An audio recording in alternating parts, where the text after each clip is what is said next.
tiny things too, so there we go. All right, very well done. Then I'm just going to go back up to AC, and then we'll continue then our order after that. Okay.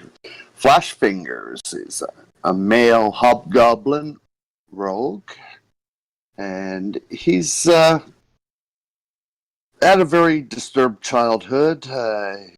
Parents and family were killed by gnolls that were controlled by hill monsters, so they're not his favorite friends. And he's quite poor and inspires to get a little bit richer. Ergo, the rogue skills. Very good. All right, Davey. All right. Well, my namesake, Davy Jones, is a portal cleric who serves the god Talos, the god of storms. As you could probably tell from the large lightning bolt across many parts of his clothing, he deals a lot with lightning and thunder. But he is also very old. So picture a very old pirate, and you got him. Awesome. Excellent. Jonathan. My character's name is Deacon Ironheart. He is a male human paladin. He grew up in a rich family, and he has served the church, and now he goes around as a bodyguard. He just, goes on missions as a bodyguard. He's a believer in Torm. He has bright orange hair, bright green eyes, and he just wears chainmail and symbols of Torm in his religion. Awesome. He's a very good boy. He's a very, very good boy. All right, Very Al. southern too. I don't think we're going to get along very well, sorry. It happened. Yeah. Go ahead, sorry. Okay, mine. No, you're fine. My character is Liz, and she's a human druid, which is totally a good choice for my second thing ever to play. I'm getting a little nervous after looking at things with Jonathan. But yeah, she was kind of adopted by an elf druid and lived in the woods doing druidy things her whole life, I guess. And she has a pet baby bear who she carries on her back, like a papoose. And its name is Yori. Yori. Aww. Cute. That's all I got, but I mean, this will be fun. I don't really know what I'm doing, so this is going to be interesting. Oh. Do any of us really know what we're doing? Probably a little more than I do, I'm going to say. Not at all. I take it you're fairly attached to your little bear. I am! Don't say it! Don't kill my bear! Don't incriminate yourself. As Jay would say, you can kill Liz, don't kill the bear. Must protect the small. You've done it. All right, so. Well, he's like, it's topical, so I'll let you have a bear. I'm just like, that's really like ominous. Like, what are you gonna do to it? This is how we learn things. No. No. So I'm just gonna give you guys a warning. I'm going to be inviting our lovely jukebox player just to have some intro music, Mr. the Jukebox. It comes in quite loud unless you've already turned down jukebox. So anyone that has their volume turned up, you might want to just turn it down low for a minute here as I set up the opening narrative. We'll see. You can click on it when it joins the chat, and then kind of like lower it down to like less than 5%. It's wonderful.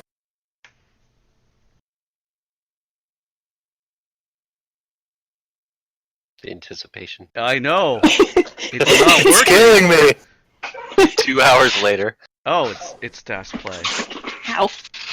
We switched over. There we go.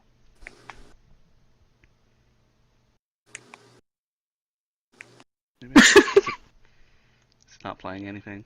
It's track failed. Anyways, there's a link. You can go listen to it yourselves. It's in chat. I was just playing it. Anyways, so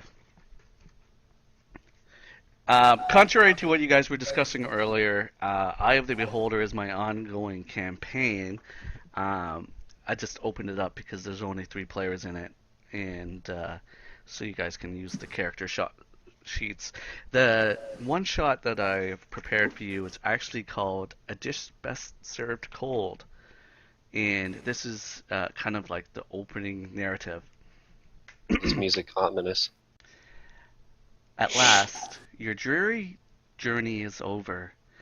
You see, you were all hired by a local brewmaster to deliver their mead to the towns surrounding the city of Somerset. The area outside the city proper is known as the Outlands, and has recently been plagued by bandits. You had all sharpened your weapons and donned your armor in anticipated danger, but had seen little to no action in the 4 days you have spent traveling. There was a chance encounter with some hungry wargs, which really wasn't truly anything exciting because they ran off after you shot a couple arrows at them. But instead, you all toiled away in boredom, having heard each other's stories and been awkwardly rebuffed by the 2 twin wagon drivers, Chuck and Norris. But at last, the sun begins to wane in the horizon. You see the squat wooden outlines of several clustered buildings that make up the town of Rostock, the last destination in your journey. So as we began, there's 2 wagons, each with a big kegs of this mead that you're delivering, and you guys are on the outskirts of Rostock. And I'm just going to open up. You guys can decide who's in what wagon. The first wagon is led by Chuck. The second wagon is being driven by Norris. And you guys are free to interact as we approach. Deacon will be in the first one with Chuck. Okay. Davey will be in the Norris wagon. Okay. Are these wagons led by horses? Yes. Yeah, they're led by 2 large Clydesdale type horses, massive pulling horses. Aww. Wow. Scorch would like to be walking behind the wagon with Norris. Okay. So you're in the rear guard. Which wagon has the paladin in? Me, the first one. I'll be in the second one. Thank you. This is gonna be good. And what about, And I'm quite lazy, so I will take the ride. and Liz? I guess she'll be with the paladin because she feels bad now. So you guys, I can keep track of like anything here. There we go. you guys have been traveling quite a while, and most of the day, and as you guys quickly come to realize, both the wagon riders, the drivers, don't say a lot. They just kind of like keep their eyes on the road, so they haven't really engaged you all in conversation. But more or less just want to give everyone a chance to kind of like openly roleplay as you approach the town. Okay, what time of day? It is roughly 7 o'clock p.m. The Okay. sun is setting, so here the terrain is mostly scrubland. It's low-lying vegetation, rocks, rocky outcroppings, hilly. Kind of think like North Texas type terrain, scrubland, rocks, and stuff. During the heat, it's like a dry, hot heat in the day, and it cools off relatively fast in the evening. But you guys have brought lots of food and refreshments. It's mostly boredom that kind of has gotten to most of you. Oh. Oh, my aching bones. When will we be there? Are we there yet? For me, okay, this is like completely out of character, but I can't actually see who's talking when because of the way I have this set up on my phone. Davey turns to Norris. How long until we reach the town, good sir? And he kind of nods his head towards the town that you can see. It's about 400 yards away.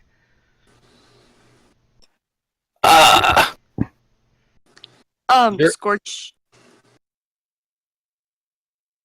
I can barely make it out.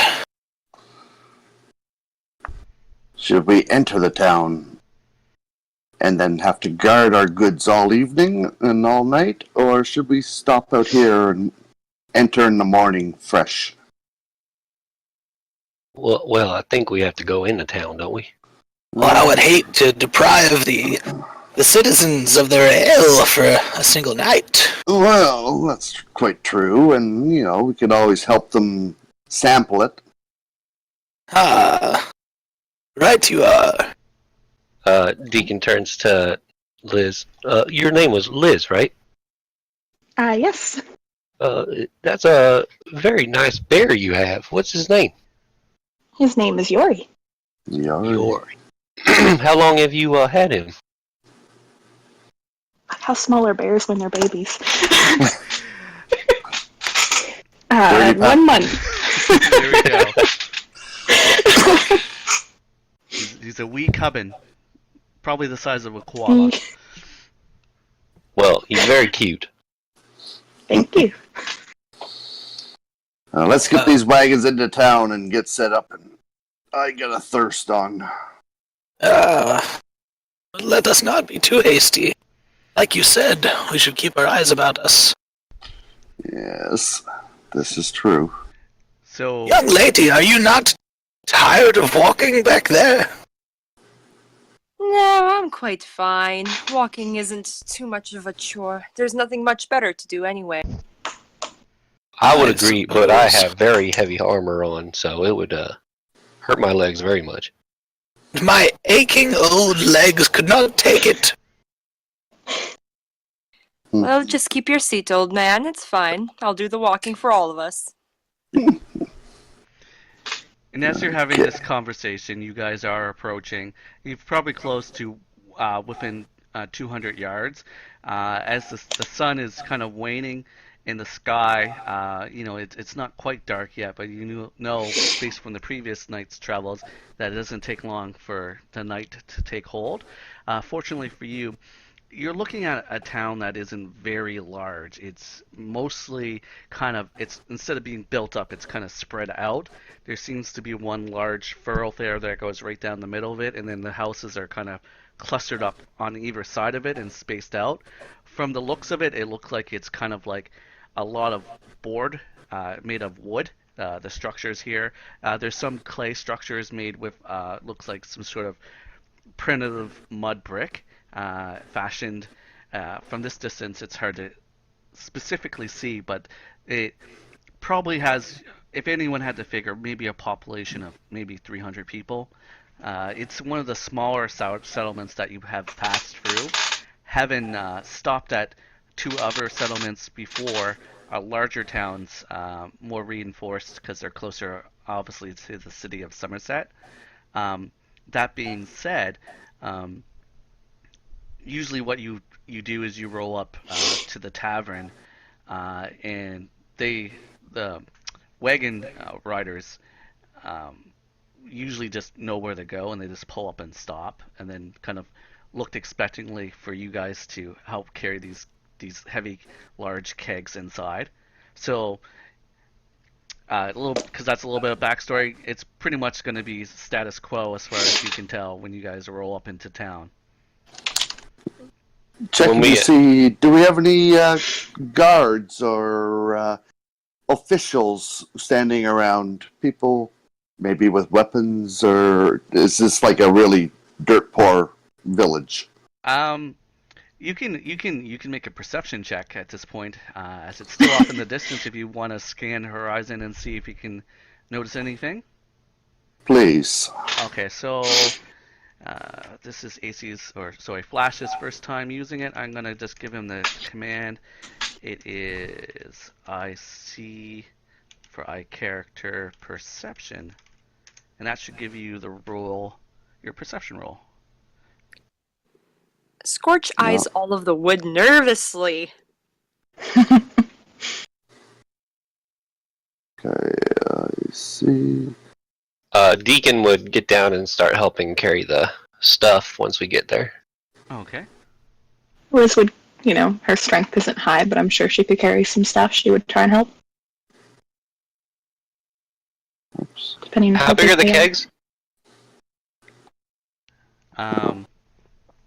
The kegs are a little bit larger than like your standard fare of like we would see the metal kegs that are currently employed. So double size of that. Obviously, they're meant to last a lot longer. Coming out and stuff like that. So I would say they're almost 6 feet tall, and I don't know the circumference, but basically as large as a garbage can for width.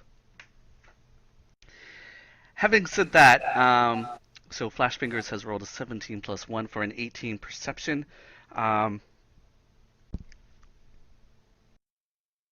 Yes, I am.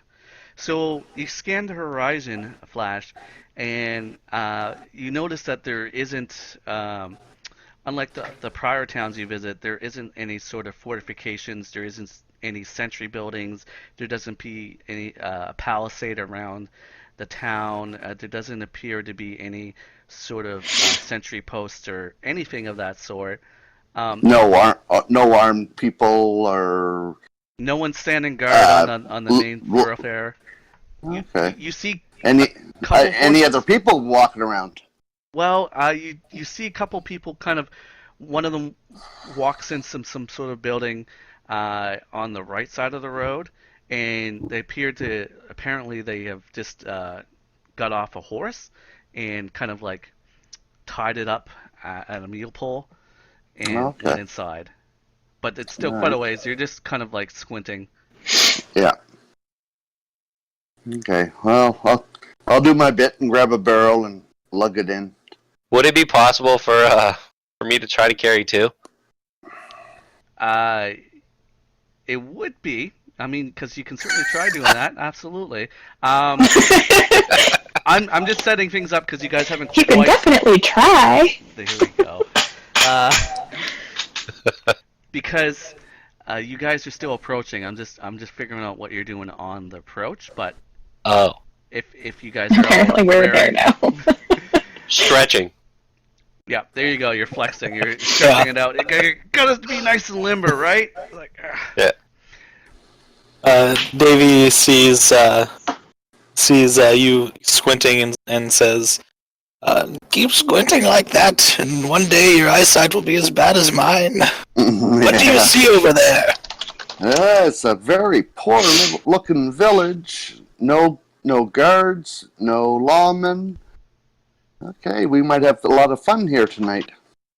I say, what is a town without its guards? Yeah, exactly. I'm thinking this might be very interesting. It's quite suspicious as well. Scorch could Scorch try and jump up onto the moving wagon? Oh yeah. You can certainly. It's not going very fast, so you can just give me a nice. You can either use athletics or acrobatics. Give me a good roll. We'll see how graceful you are.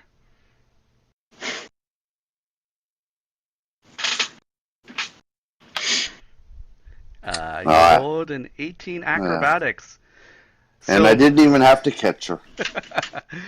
So Flash is there kind of sprawled out in the back, and all of a sudden Scorch takes 2 large strides and then jumps up and flips, kind of looks like a forward flip, and lands gracefully into the back of the wagon. The wagon kind of sags a little as she lands, and then now you're standing up in the back of the wagon right next to a pile of the kegs. Scared me. Good. So you have decided to join us? My feet were admittedly getting a bit tired. All right, and we'll just fast forward as you guys pull into town.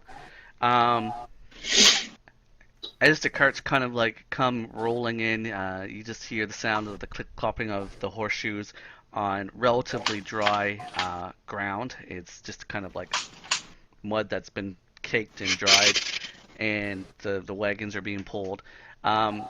You see kind of like outside of a couple establishments, you see that there are places for people that kind of hitch their horses and such. You pass by a sign called Fleetwood's General Store. The lights are off currently in the store. Then you pass another building. It's called Hard Home, and you see kind of like a large brick chimney, and you see sparks flying from within side, and you hear the ting ting of someone hard at work, and everyone knows that that would be a blacksmith. Yeah. And you pass a lot of residential kind of like houses and stuff that are just made out of wood, single story, low to the ground. It's fairly desolate at this point, and at last you come across two signs, one on the left and one on the right. On the left, you can actually see a signpost for a place called the Pissing Well, and it's the emblem that's hanging on the placard that's kind of blowing in the non-existing wind is just a gentleman with his back to you, with his hands purportedly peeing into a well.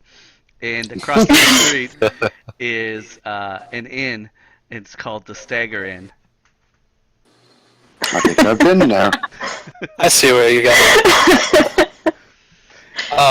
As we're in the town now. Yeah, you guys are coming almost to a stop at this point.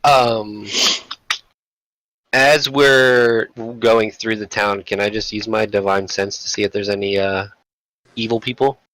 Okay, for your divine sense, I think you have to specify what you're looking for. I think it's infernal or undead, or I think it's celestial, maybe. Okay, celestial fiend, undead. Undead. Why not? Okay. Would you like to flavor how you use this, like whatever you use for your holy symbol? I'll let you certainly flavor it. Yeah, there's a symbol on the top of my, or actually, yeah, it's on the top of my glove. So I put my hands together, my hand over the back of my hand, and then my eyes kind of light up dimly, a brighter green. Okay, so everyone sees this, and as far as everyone knows, you have no idea what's going on. Anyone that wants to make kind of like a religion check might be able to discern, or you just think he's doing something weird because he hasn't used this before. But I will send you a DM with what you could sense, okay? Okay. It's kind of like how I send private messages to people, so I don't kind of like.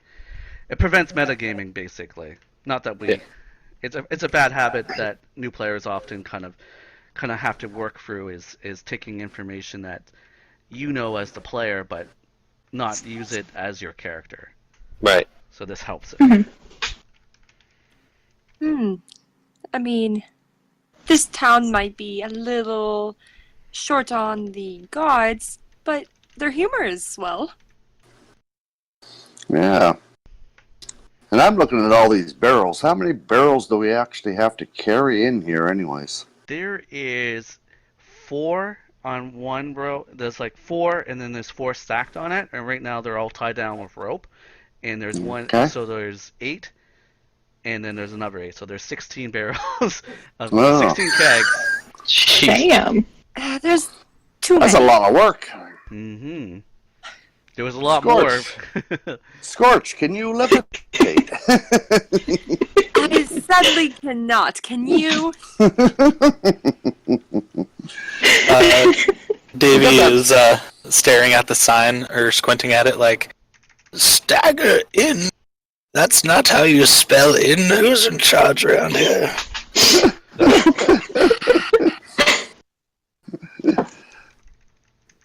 The older generation does not know jokes as well as we do, apparently. Yes. Apparently.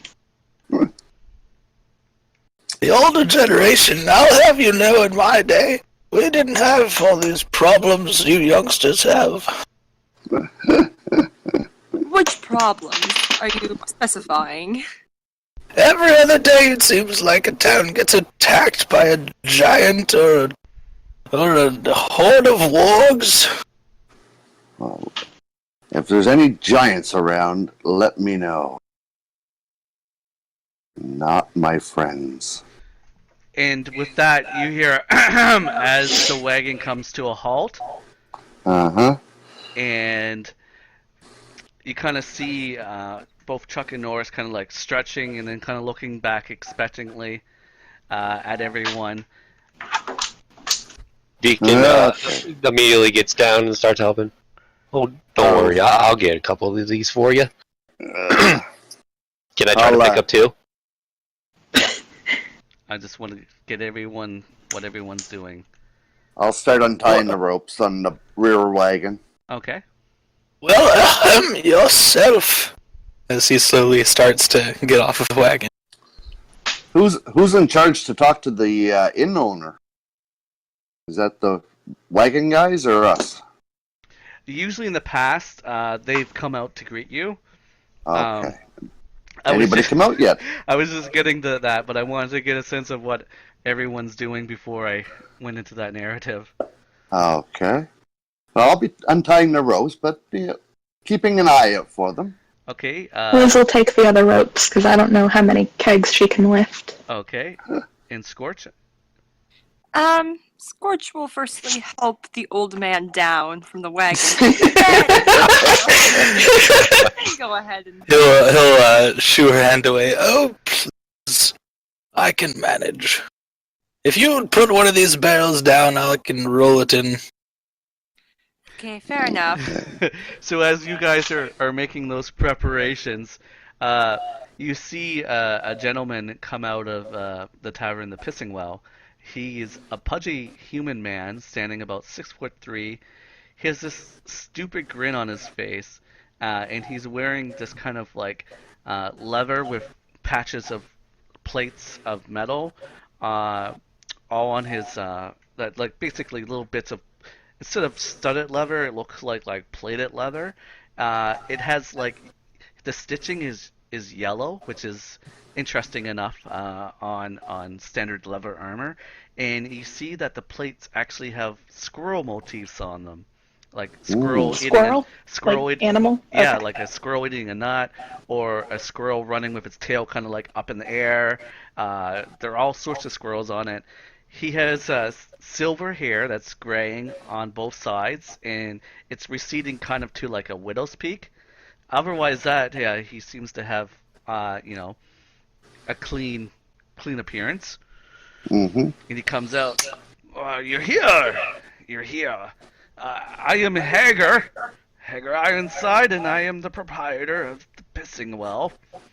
I see you guys made it with my mead. Well, of course we're here. Where else would we be? It is nice to meet you. Oh. Now, this is Liz a new really law. likes that armor, so she's just like looking at it. She likes the squirrels. He's just got like this stupid, goofy grin on his face. And it's like, this is a new lot, is it, Chuck? And Chuck kind of nods yes.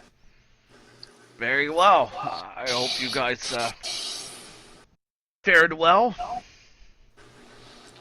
Not a bad. Oh, not a bad. The trip. background music just went totally ominous. Dum dum dum. It's been a quite quiet 4 days.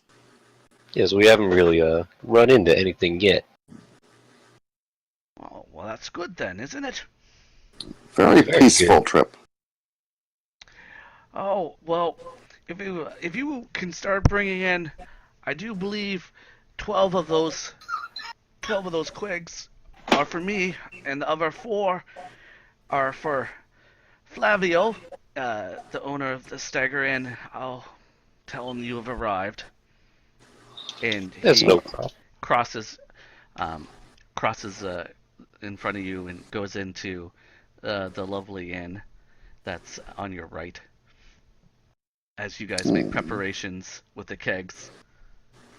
And yes, I will get back. It was Deacon, right? Yeah. All right. So you can give me a strength check, as you haven't had much trouble lifting one, but now you're going to try to get one on each shoulder, like very kind of. How do I roll strength check? It's IC, and I believe it's space and strength. Scorch is watching it Ooh, happen. that's great. That's really good. Ooh. That's a good roll. So Deacon has rolled a 9. Deacon, you have one up on your shoulder, and you're trying to wrap your arm around the other one, and you're trying to like lift it off the ground, and it feels like it's slipping out of your grasp. And I'm like, if only I had it up on my other shoulder, and you couldn't quite get it off the ground, but the other one's up there. If Deacon starts looking like an idiot trying to do this, he's just gonna stop and be like, and then just start walking with one of them. Everyone definitely sees that. He doesn't look back at all. He doesn't look back at all. He's just walking with it. Flash is chuckling a bit. Scorch wants to rub some salt in the wound, come up and grab the other one that he was trying to lift, Okay. and walk away with it. Go ahead. Liz looks uncomfortable for him. You can make your strength check with advantage. God damn. You know what? Scorch rolls a 19. So not only does Scorch like grab that one and put it up on one shoulder, goes over and grabs another keg and kind of lifts it up, and as you turn around to get more kegs, Deacon, you see Scorch walking into the tavern with 2 kegs hoisted up on her broad shoulders. This is Deacon right now. You youngsters sure are spry. Wow, Scorch, you're pretty strong. Why, thank Liz you. is just gonna roll them in. Yeah. Davey Flash starts rolling them in as well. Flash will roll one into the inn and start delivering those 2 there. Okay, so everyone that's rolling them, you go ahead and make me a dexterity check with advantage. I don't know how to do that. Oh, I know how to do dexterity, but I don't know the advantage part. I do believe you put ADV at the end of the command, so I see space dexterity ADV. Okay. I just realized that Davy Jones is a turtle. Yep. That is awesome. ADV, my bad. I typed the wrong thing. So Davy Jones rolls a 21. That one. His rolls a Hey! 5. But then I got an 18 after. I don't know what okay. happened. Oh yeah, because the first one wasn't with advantage, so we'll take the 18. Okay, so just messed up. And Flash, I don't know, you typed K1 Nope. after dexterity.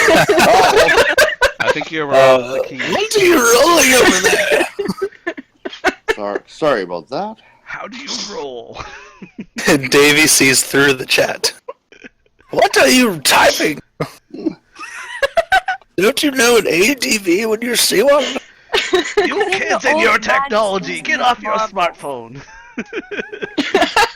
The old man is losing his marbles. It's doing it again. That's interesting. He doesn't like you. There we go. A 12. So,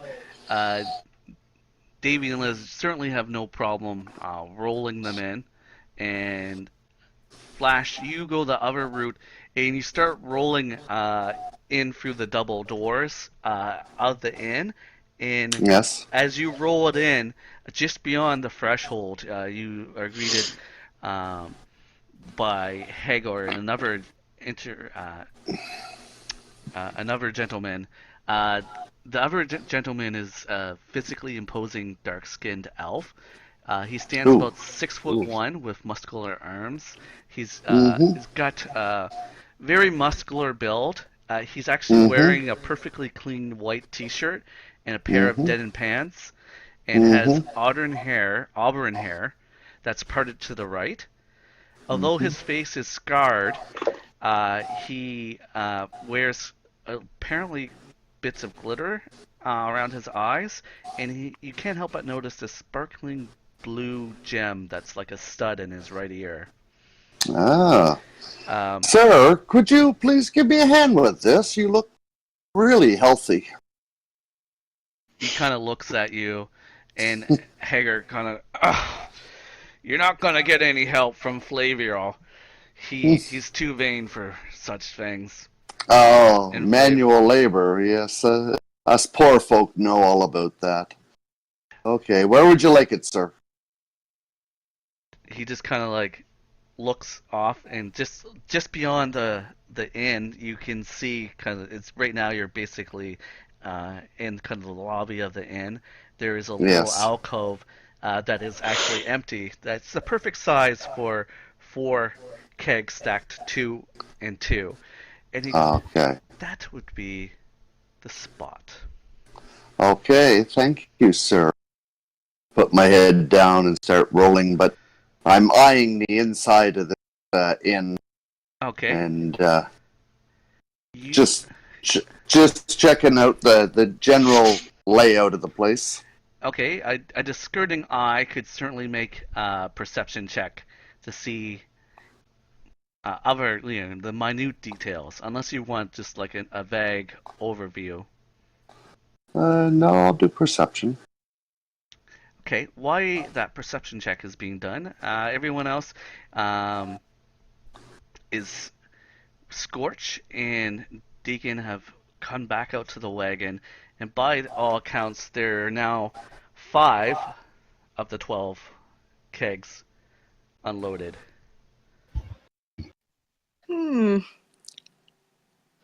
Deacon's gonna just keep going back and forth. Beatrice is gonna push her luck and try picking up 2 again.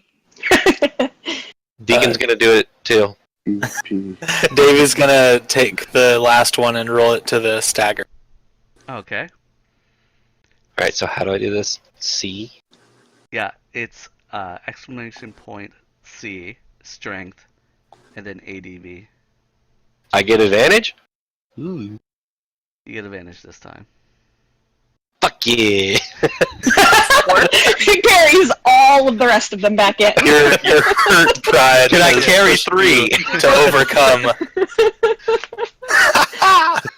But Scorch rolled Oh, a wow. 12. A little bit of trouble with it, Scorch, but Liz is there to kind of help steady it on your shoulder.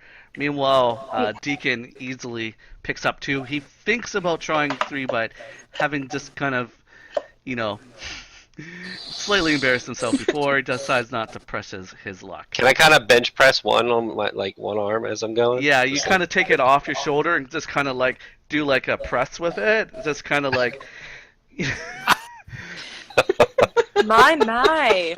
Couldn't lift 2 before, and now look at you. Well, you gave me a little bit of confidence. Incentive, baby? Incentive, yes.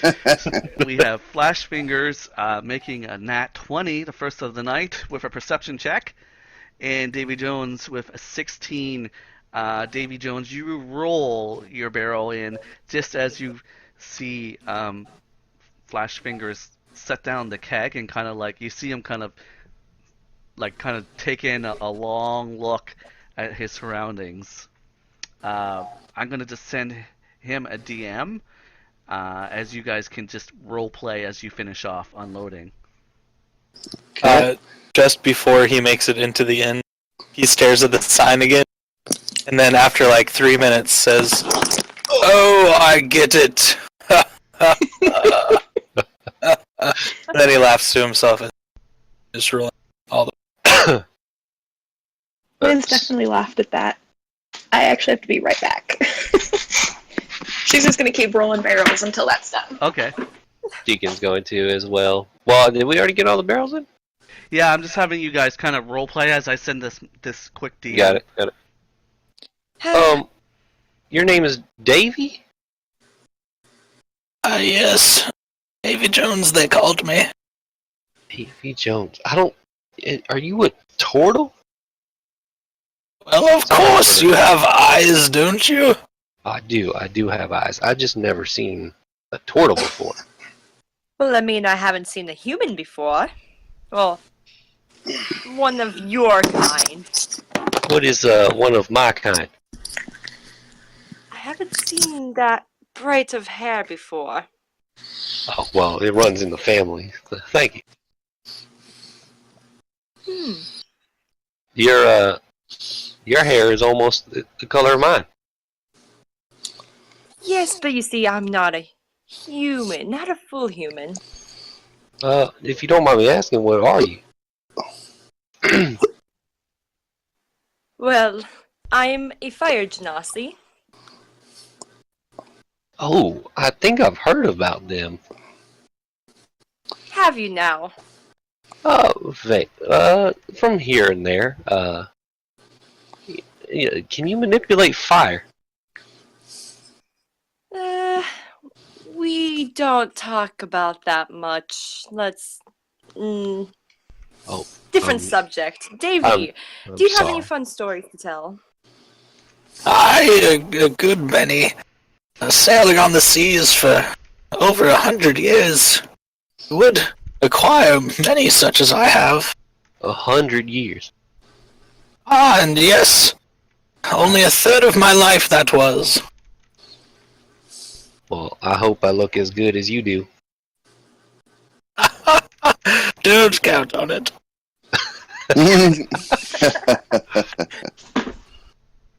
Anyway, there was this one time a storm had set upon us.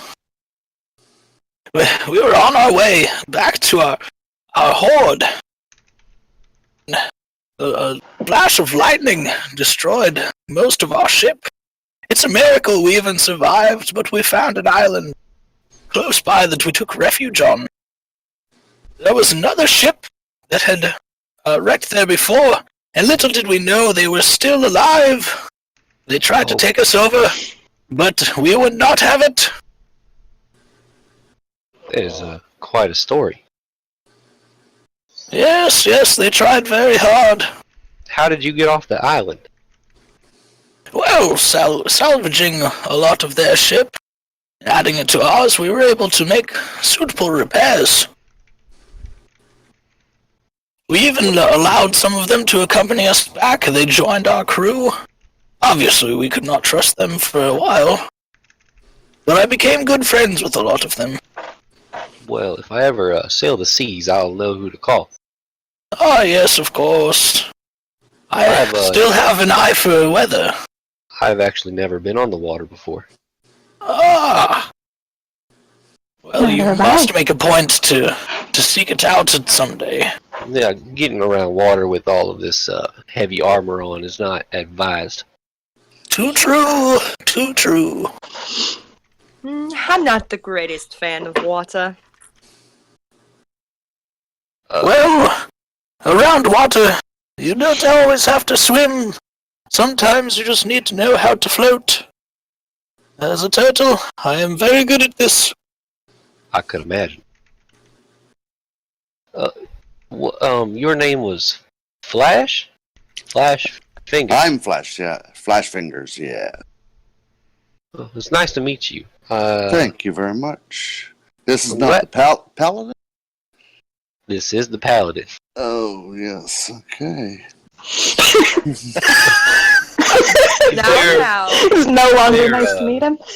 In these last 4 days, you haven't killed each other. Let's keep it that way. Well, Okay. I'm sorry but did I do quite something wrong? No. You're just the, little holier than thou. Well, I'm sure we can get along. Well, of course, I can get along with anybody. Exactly. And I wouldn't say I'm holier than thou. I'm definitely not going to push my beliefs on you. That laugh was quite menacing. It was, wasn't it? I also heard that. Oh, there. Yeah, and then you can just switch back. Okay. Sorry. Anyone have any other ideas for the night, or are we all going to have an early night today? Well, I assume we brought all of this fine liquor, beer, mead. We could have a little taste of it, correct? I Well, mean, it would be a waste, if not. I mean, it doesn't seem like there's many people here now. Of course, on the open seas, it seems like the rum is always gone.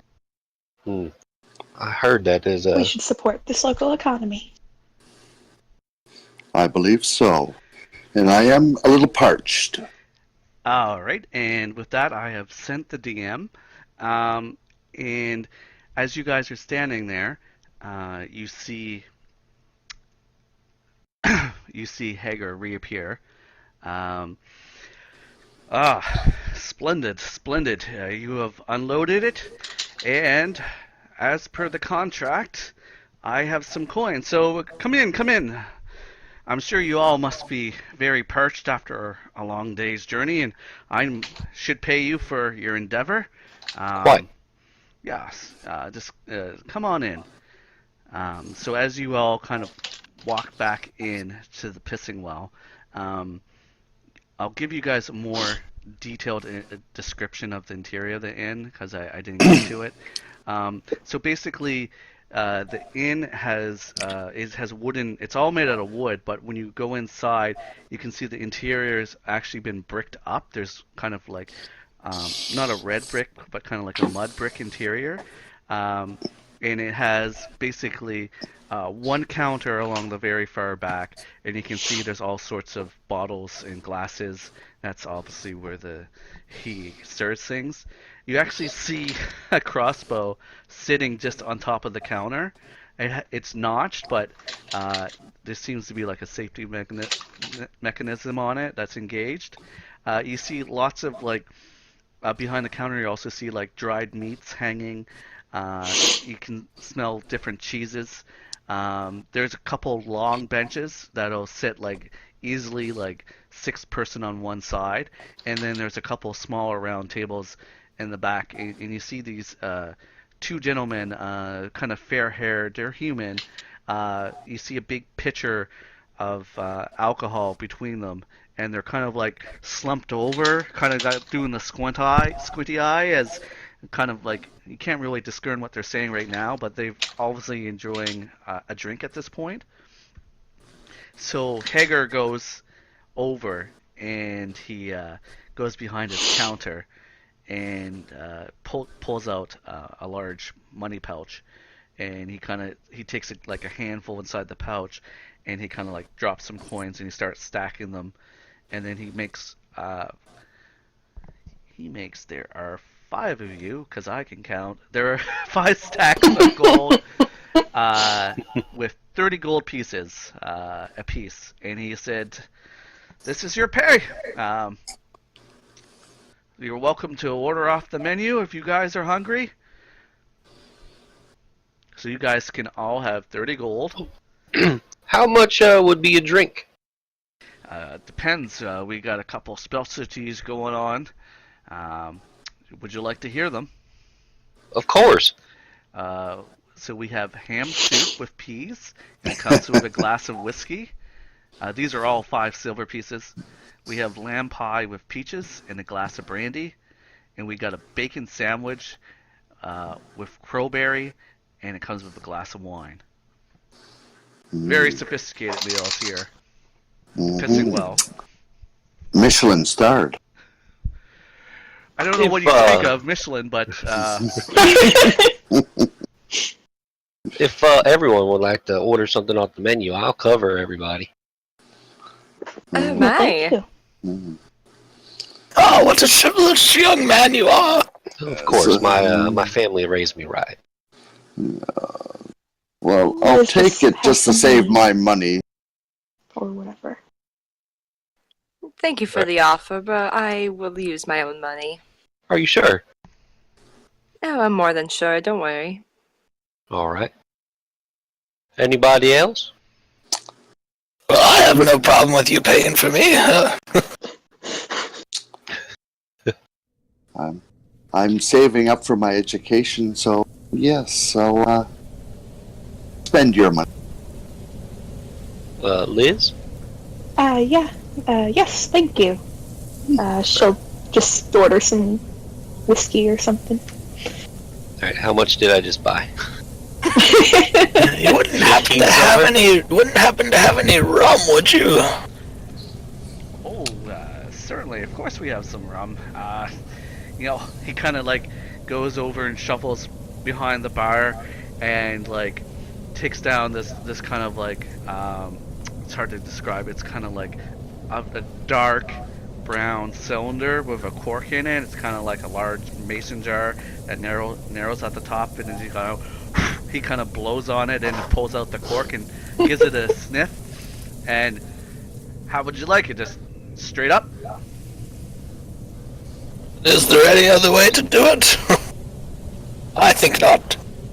And he gives you a shooter.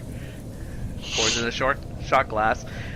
I'll leave this on the counter. We'll settle up at the end of the night. Very well. Thank you. So everyone gets their food, and we'll just speed things up. You can deduct. I think everyone bought a meal except for Davey. No, I paid for Oh. Davey, Liz. Yeah, I and didn't Flash. get any food. Flash. Yep. I'm saving my money. Yeah, I paid for 4 people. So Scorch Technically. Scorch wasn't eating. Scorch was the only one who Scorch paid got first. her own. Okay. So that would be 2 gold pieces then. Alright. Thank you for this wonderful meal. This is delicious. So wait, then how much do I deduct? You got a proper meal, or did you just get a drink? I might have missed that. Meal and drink. 5 silver pieces, so that's half a gold. So you can deduct 1 gold and then get back 5 silver. Thank you. No problem. So you guys are into your meals at this point, having I guess you can have a conversation, and then the only other proprietors in the bar or the tavern are those 2 individuals in the corner who don't look like they move much, but then you can kind of see them every once in a while. Hager will go over and refill their glasses from the pitcher in the middle of the table, and then they will continue. Liz forgot to buy food for Yori. Liz bought Yori You're a some food. monster. You could share. I know, I'm so bad. You could share some of the food. Okay, I Alright, forgot about it. Scorch is gonna sit at one of the round tables and just kind of eat away. Okay. So at this point, I'll just do. In this moment, everyone tell me what they like to do over the next 5 minutes. Quietly eat, or have a conversation, or just give me a sense of what everyone is doing. Davey would be telling stories of old, of his sailing days. To anyone that would listen. Liz, Yeah, Oh, so yeah, yeah, anyone Liz would really- be listening. She'd find that fascinating. Yeah, Deacon's just like, this is amazing. I'll tell you the Liz, story. Liz of the enjoys Kraken. listening to stories. I'll tell you the story of the Kraken's eye. Oh, Hmm. that sounds amazing. What about Flash? Flash is just checking out these 2 drunk gentlemen and checking out the proprietor, seeing how observant he is, and sitting back and listening to the old guy's story. Okay.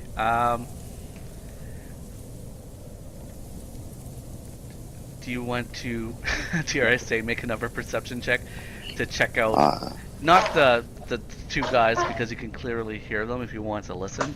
Okay. More so, just to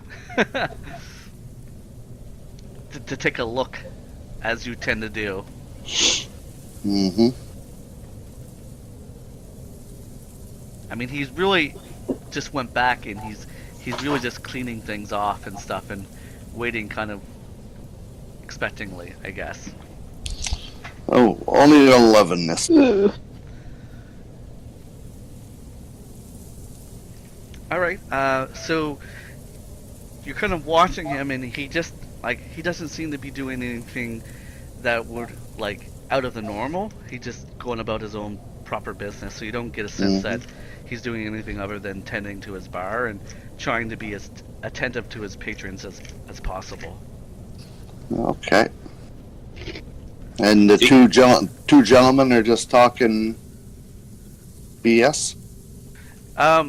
So you're listening to them, and they were talking about.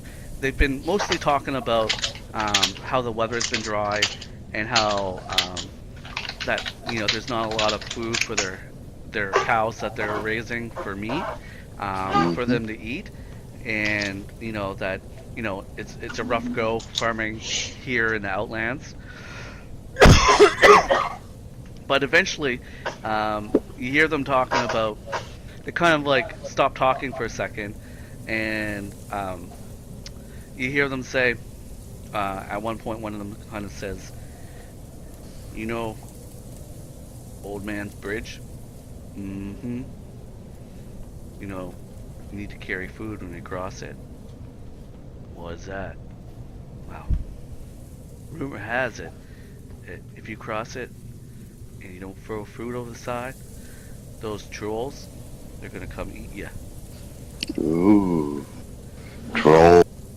And then the other one says, how do you know that? Bill Bob said it. And he said, it kind of gets this knowing expression that, because he heard it from Billy Bob, and it's got exactly. They kind of shift, and one of them noticed that you're kind of intently looking over in that direction. And listening hard. Yeah, and then they kind of yeah, about them horses. Mm-hmm. Mm-hmm. Interesting. Is it possible for me to make a perception check to see if I heard that too?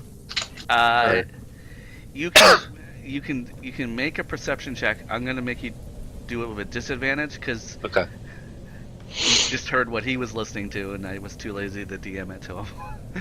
But you can, because you're intently listening to Davey Jones, you may have kind of caught some words might have caught your attention. We'll see.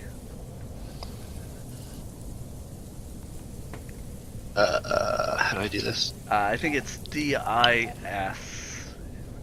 If I'm not mistaken. Yeah, I've done that one in the other game. DIF? No, DIS. As a disadvantage. Even with a disadvantage, nice. Yeah, you roll a 16. So yeah, Deacon, you over here, over top of Davy Jones's story, you hear something about a troll bridge, and then you see them kind of abruptly, the eye flash, and then kind of abruptly change the topic. Yeah, I'm polishing my shield and sword right now, so kind of keeping an ear out. Going to lean over to Scorch if she's nearby. I think she's at another table. She went to a round table. She doesn't like us. Okay. I'll approach Scorch and basically pass on to what I heard, knowing that fire and trolls really don't get along. We might be able to make a little extra money here, and she might, if she can get a little bit more information out of these two gentlemen. Well, you can roleplay that. Why don't you roll that as Scorch, you see Flash come over and approach you. Quite bold of you to approach me. Well, you did scare me on the wagon. Just a bit. Just a bit. Yeah, I was listening to those two gentlemen's conversation, and seemed to have some trolls not too far away from here. And knowing specialty, shall we say, trolls and fire just don't seem to get along, and it seems like a pretty easy way to perhaps pocket some more money on our little trip here. Are you asking me to Tell me what you're asking me to do. Well, I was just wondering maybe if we could talk the other people into having a little look for these trolls and dispensing of them. I always like extra coin in my pocket, and trolls are actually pretty good at collecting it. I mean, if we could convince the others to come along with, I wouldn't see any problem. Well, I'm sure that if you were to ask them, probably be a lot easier and more persuasive than my ugly face. You don't need a pretty face to No. persuade the group. No, but, your girlish charm and all that fire that you weld. Did you just call me a girl? May have been a bit of a mistake. But, yes. A young woman, how's that? Tiny bit better. Anyway, I will talk to the rest. Mostly. So, do you even know where these trolls are? No, but I'm sure these two gentlemen can be persuaded to point out this bridge to us. Are you just asking to persuade everyone here? Well, you talk to the group, and I can talk to the two gentlemen and possibly, buy their next round of beer or mead. I thought you were saving your money for your education. I am, but, if I can get the location of this bridge, then, I could tenfold my money. Well, all right, Hopefully. Hopefully, yes. I will go and try to see if I can stuff a sock in Davey's mouth for the time being and try to talk to the rest. That'll probably help. Good luck to you. Thank you. So I'll go over and take 2 beer to these gentlemen and and have a conversation about the bridge. And Scorch is going to walk up to wherever Davey's sitting and kind of just like pull the rum bottle closer to him. Okay, You so should take a drink. Davey has been telling this lovely tale, and you can see that both Deacon and Liz are enthralled, just kind of like hand resting on their, or their head resting on their chin, kind of like enthralled in his stories. He's told a lot of them on your travels, but this one is really I gave you a helpful gift. And you all vaguely notice Scorch approach with a bit of a seriousness to her expression as she approaches you, and you interrupt Davy Jones, who was talking about the Endeavor. Yes. I have been neglecting my drink. Anyway, that's pretty much the gist of the story.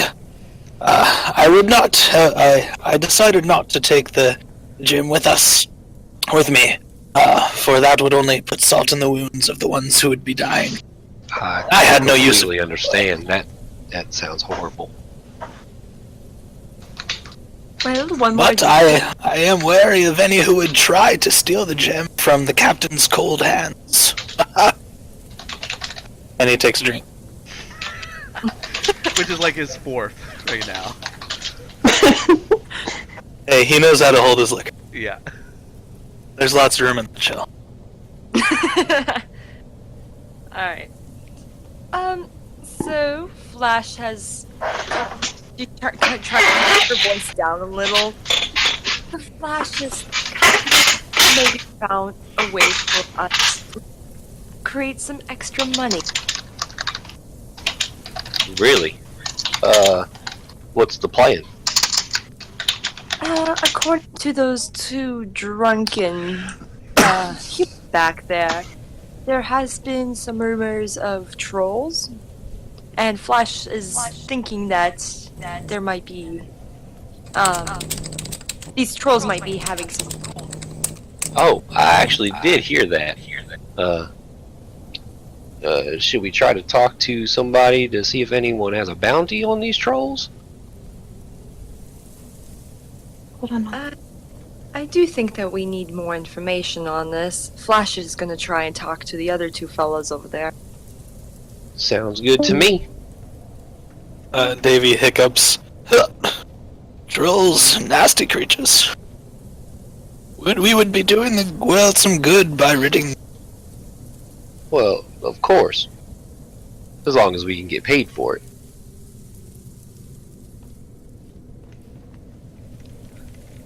Paid? In my day, we adventured for the fun of it. Oh, I don't mean to insult. I love going around and adventuring. But it's also good when you can get paid for it, too. I suppose you're correct. Payment is quite nice. Besides, I have to make up the money I just spent on all you. Don't be complaining. It was your own fault. Oh, no, I'm not complaining.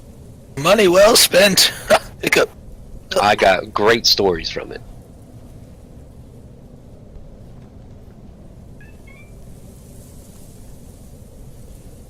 All right, so as you guys are having this conversation, Flash, I'll have you. You obviously approach Hager, who kind of looks at you and more mead. 2 glasses, kind sir. All right. So he takes 2 large glasses and fills them brimming to the top. You can kind of see the foam of it kind of foaming up over the mug. And he said, yeah, that'll be 2 silver pieces. Very good. Here you go, sir. Alright, and you have the 2 mugs and you head over to the table. The gentlemen are talking about birthing calves up on the ranch. And they kind of like stop as you approach them. I'll approach them, look at them, nod my head, and plunk down 2 beer, 1 in front of each of them. And then introduce myself. Okay, let's do it in character. We'll do it in character.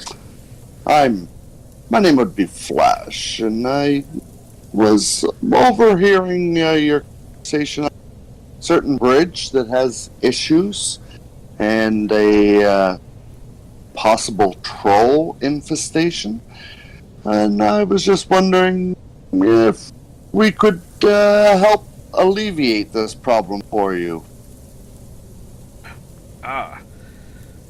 Wow. You see, we've already alleviated it because we just throw food to them, so they don't bother us.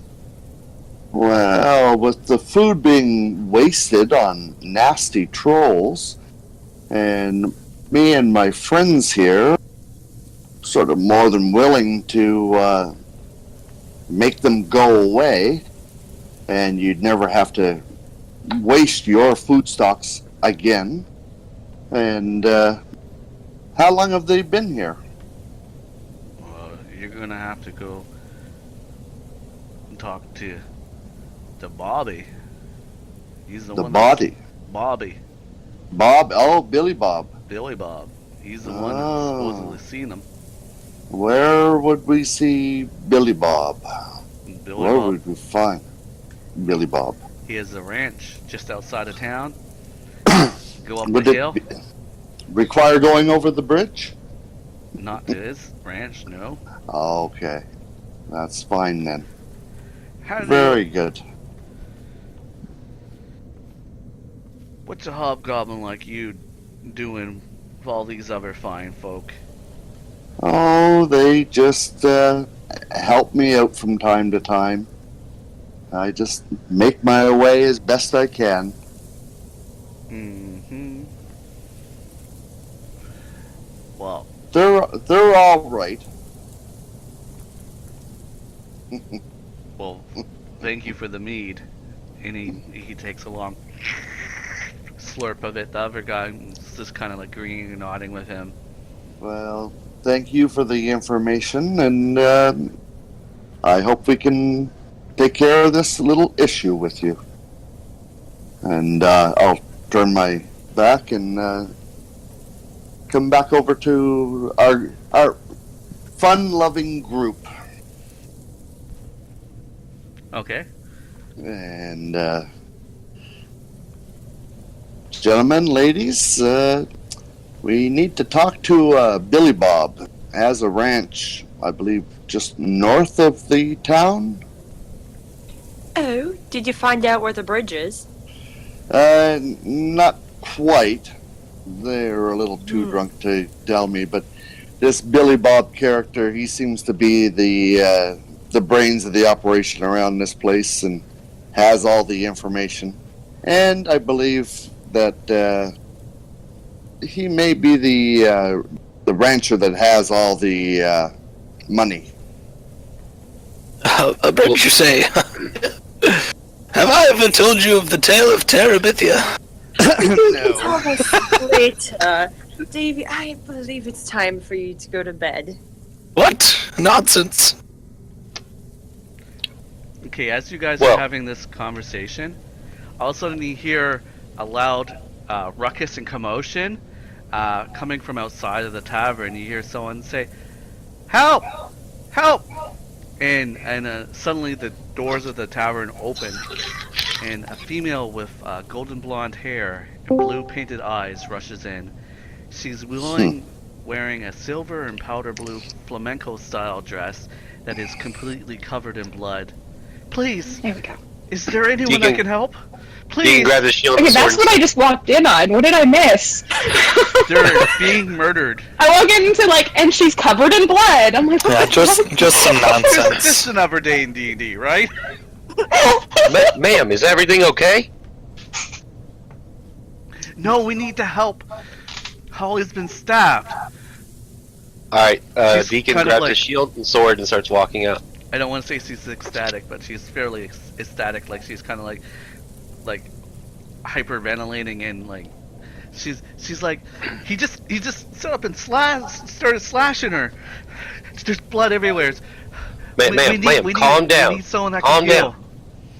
I will Scorch- lead me to them now. I can heal. We can all She's heal. ready to heal. She just shoves Yori back into the papoose and let's go. Heal, you say? I have studied medicine much over the years. He waddles over after the rest of the group, Okay. trying to keep up. Scorch is Deacon gonna... is leading the charge. He's already out. Liz is Alright. right behind. She's like, I can heal. I'm useful. Very Good, I did prepare for slowly, your I'll ones. follow behind. Scorch is gonna grab Flash's hand and be like, come on, hurry up. Yes, okay. So, Holly leads the group, everyone out into basically the night sky. You can see as you guys have finished eating your meals and were enjoying your beverages, that the sun has finally gone below the horizon. The stars are out, and you feel like the temperature has dropped noticeably. For most of you are American folks, so I would say it's probably a cool 50 degrees, whereas well into the 90s, if not 100s during the day. So quite a big temperature drop. So how it is now? I guess depending where you live, yeah. And she actually takes you 3 doors down, and there's an alleyway on the right hand side, and leads you through the alleyway, and there's a back door that she comes in on a side building, and she puts a key in the door and opens it, and you guys all walk into this room that's roughly 10 by 10. There's a mirror on one side, and on the other side there's a big large painting, and the painting is of basically a mesa, which is a column of rock outcropping with like a sun behind it. It's kind of like a desert motif, and she grabs the side of the painting and pulls a latch, and the painting swings open on a hinge, and behind it is a metal door, and then she raps twice, and then there's kind of a slot in the door that pulls back, and you see she puts her hand inside the slot, and all of a sudden you hear, and she pulls her hand back. The door opens and there's a creaking. She says, "Follow me. She's downstairs. She's downstairs."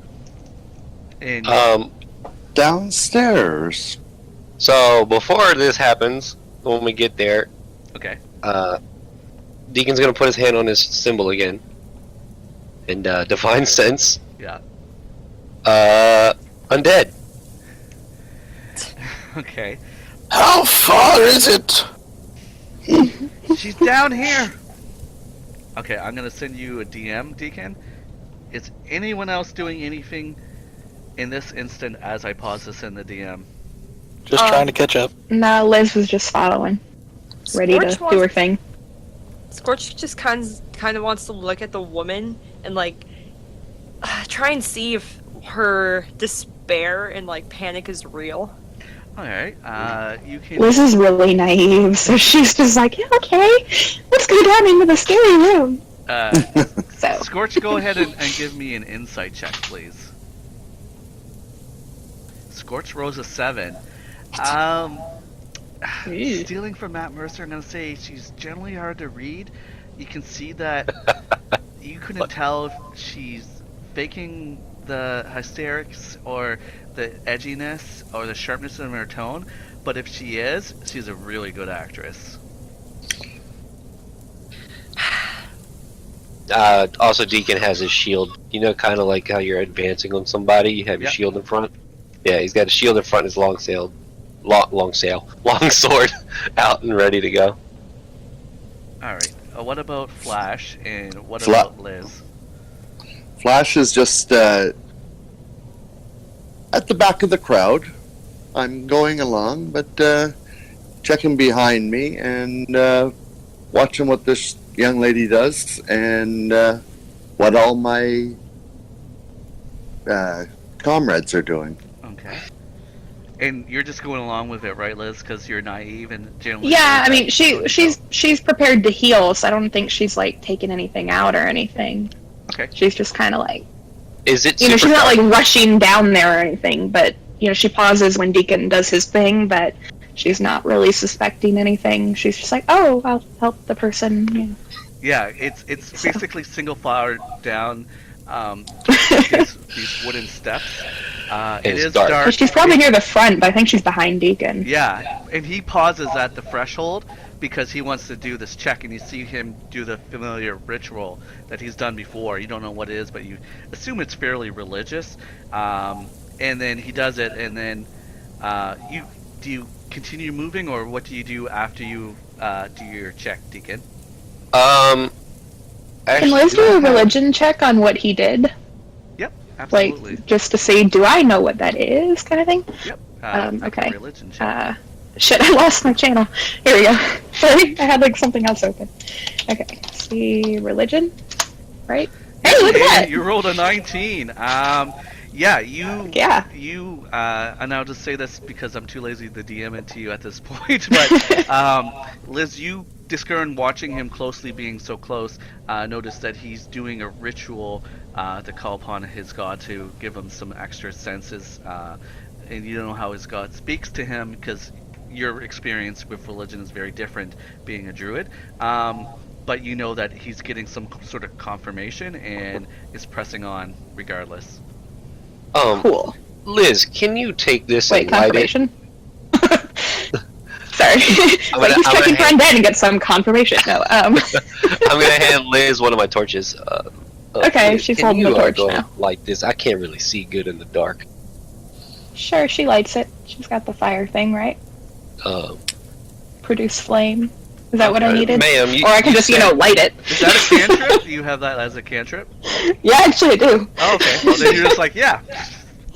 And you would have seen her do that along your travels. Anytime it got dark. Yeah. This is kind of like a party favor for Liz. He's like, oh, fire. And I think Scorch has a similar party favor too, right? Scorch? Probably.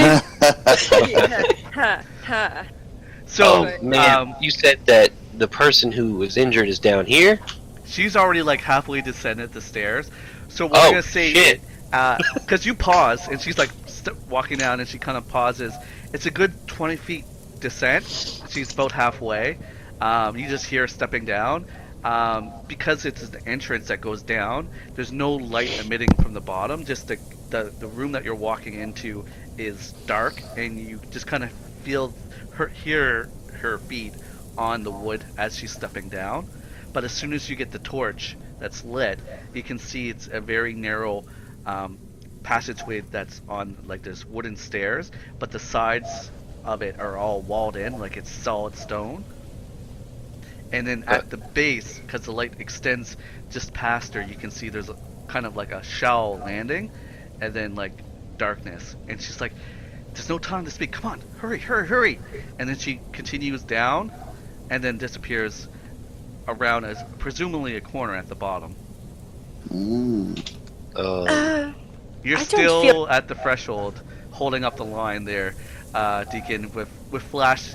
Because the room is so small, Flash is basically at the door to the alleyway, kind of like looking and. Everybody, be on your guard. I'm not sure if we're gonna have to run into anything, but I'm gonna start going down. David Jones causes a domino effect as he bumps into the person. Deacon's already walking down. So Davy Jones bumps into Liz, who comes in. You feel Liz bump into you, causing you to kind of like slip down 2 steps, but you catch yourself, Deacon. And Scorch is behind Davy Jones, and you see him slip, and you think that he's just an old man that maybe his hips gave out, so you go to grab and reach him, and then realize he kind of like did that on purpose. No, he was looking at the ground when he bumped into them. Deacon is just gonna keep walking down.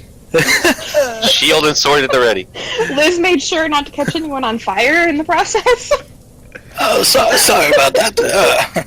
Shall we proceed? Alright, so as you all come down to the bottom, there's a bottom, and then there's a wall, then there's an opening. As you get to the bottom, and I'll just say as you all shuffle in, you actually encounter a large, lavish chamber. Kind of like that, yeah, exactly. But you see, like, it's about 20 feet wide, it's circular, and there's these crystal chandeliers that hang from the ceiling, and you see that there's these soft, kind of plush, kind of like a velour chairs lounged around. There's kind of incense burning down here. There's like sconces that have been covered up, so it's very low light. You see at the very back of the area, there's kind of like a makeshift stage that has red, kind of like the red velvet drapes that hang down to the bottom of the stage. It's elevated about 5 feet, but there's nothing on. And you see there's 2 individuals huddled around someone that's laying on kind of like a chaise lounge chair, and she's moaning and kind of murmuring to herself. And it's like, it's okay. We got help. We got help. Deacon walks over. Just give me Liz 1 will second, walk guys. over. Just give me 1 second. That's ominous. Give me 1 second. Let me get the encounter ready. Never mind, she doesn't walk over anymore. There's a lot of hidden traps here. I just gotta get. Try to know where they I'd are. say. Total party kill in progress. Love you. I'm not gonna say Where in the blazes are we? Alright, I'm back. Oh god.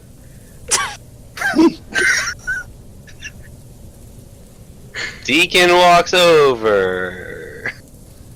Okay. Liz is regretting walking over. You see the woman that brought you in and said, "Can you help her? She's been cut up really bad."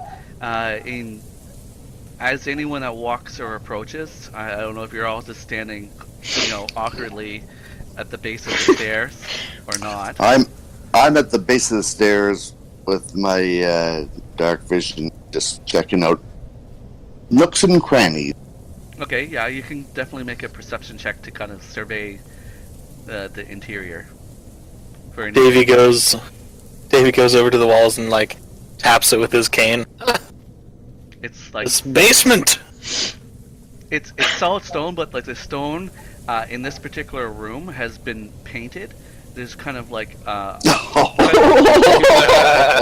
we have our first nap one. I don't see shit. You got a monopoly on the 20 and the 1. Yeah, both Yeah, ends of the yeah. spectrum.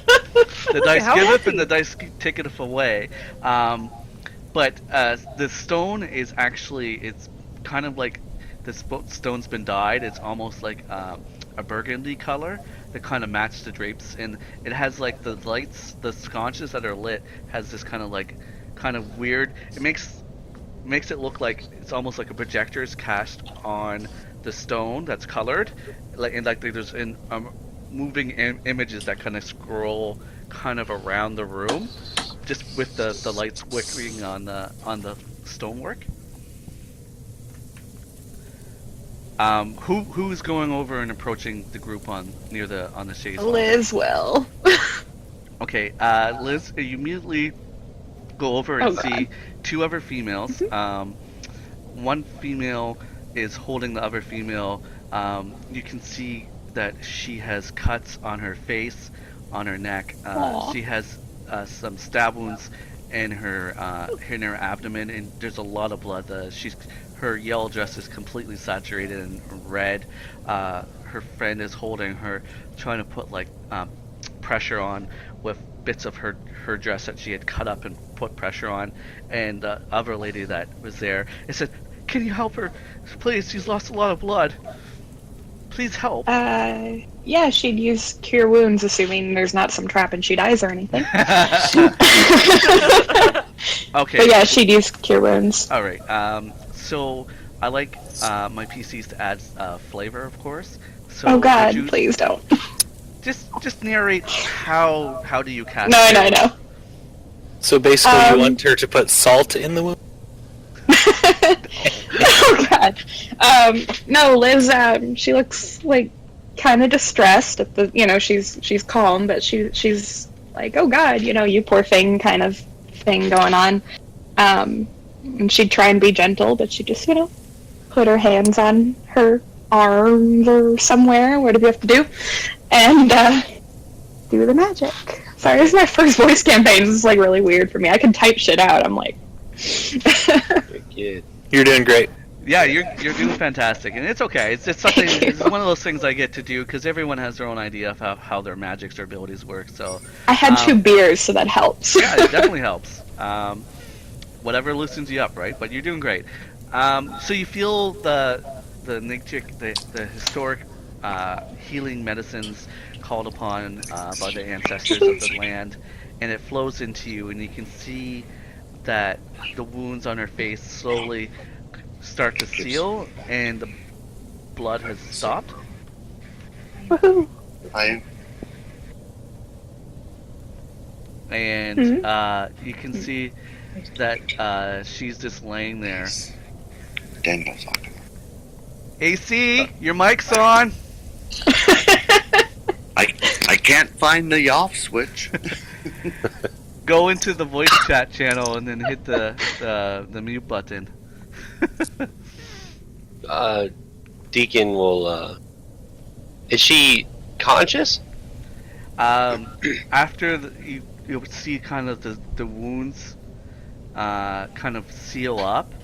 She kind of closes her eyes. Okay, I fixed it. Sorry.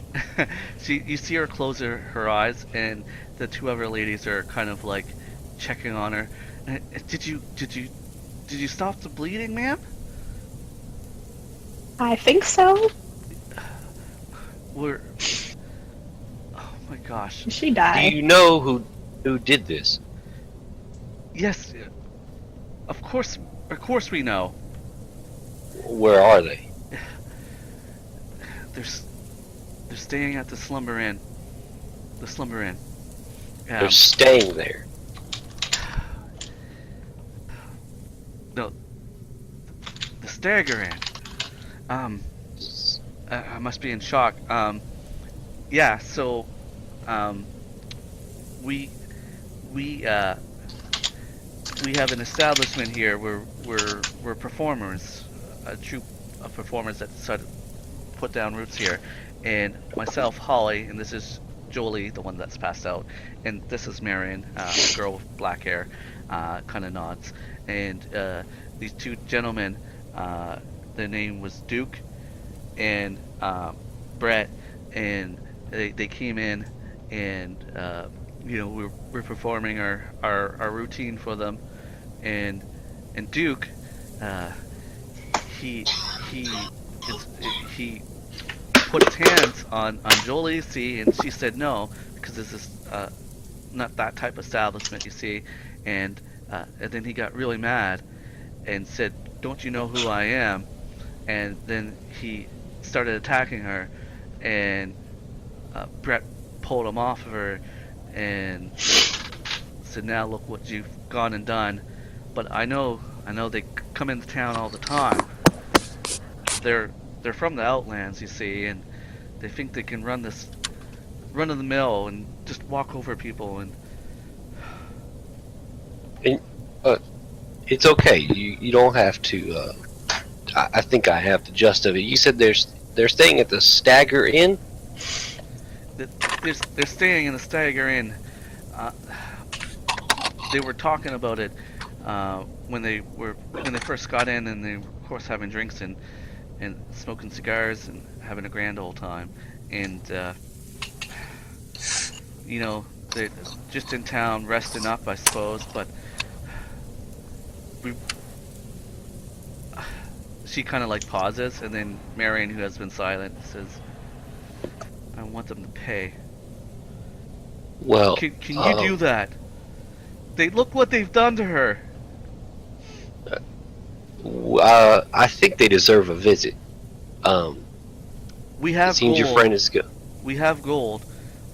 We can make it worth your while. Just what they just can't run us like this. This is all on board for kicking their asses. I completely understand, man, and we will take care of this. Your friend seems to be okay for now, but we have the information we need, and I'll talk to my compatriots, and we'll go handle this. Just one more question. What were their names again? Duke and Brett. Duke and Brett, they call themselves them boys, and there's a bunch of them.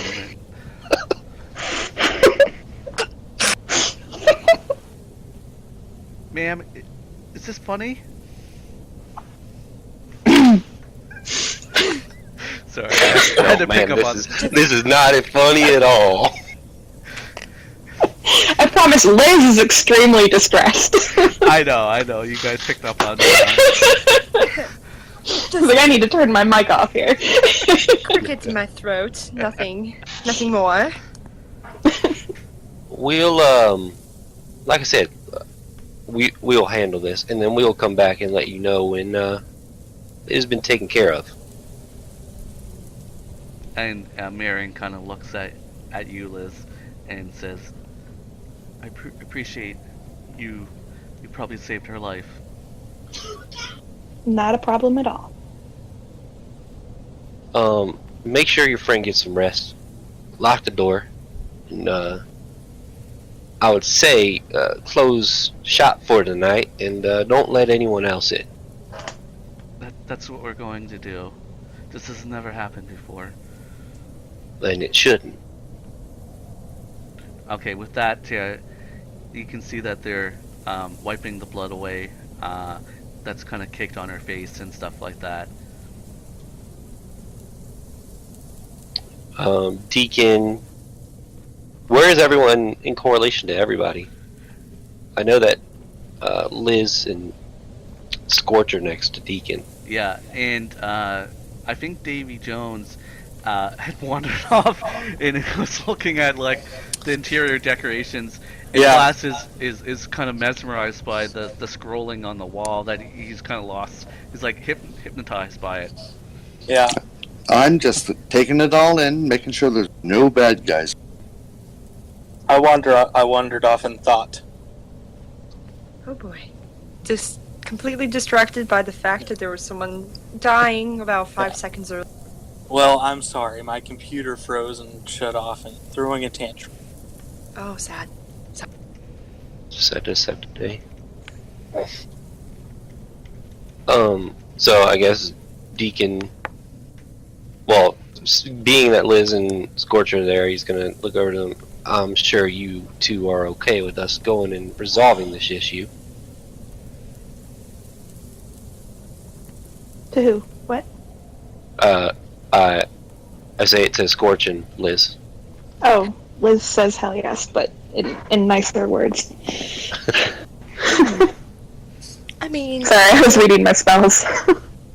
I just feel like we need some more information about this. Maybe approach the two when they aren't asleep at the inn. Sure. What would you propose? I feel this needs to be taken care of, but I'm not the only one here.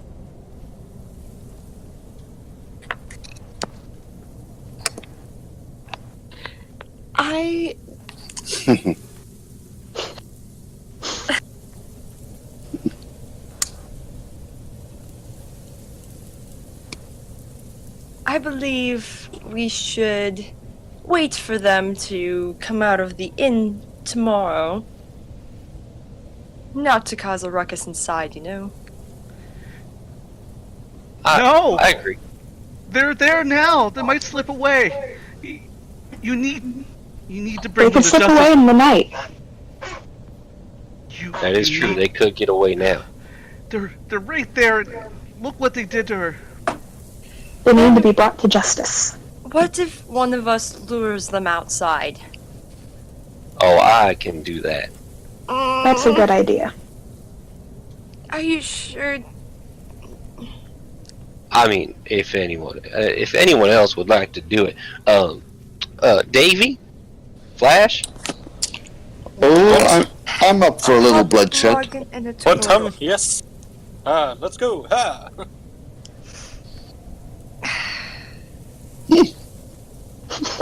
Maybe we should leave this basement and discuss.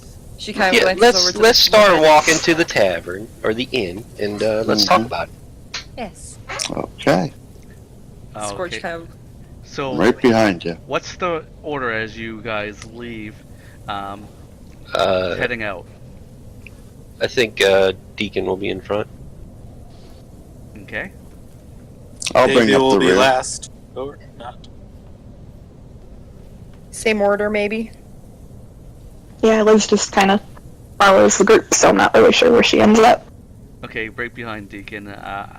I guess it's easier to say there's kind of a challenge between Flash and Davey to see who's going to go last, and then eventually Davey gives up and shuffles along.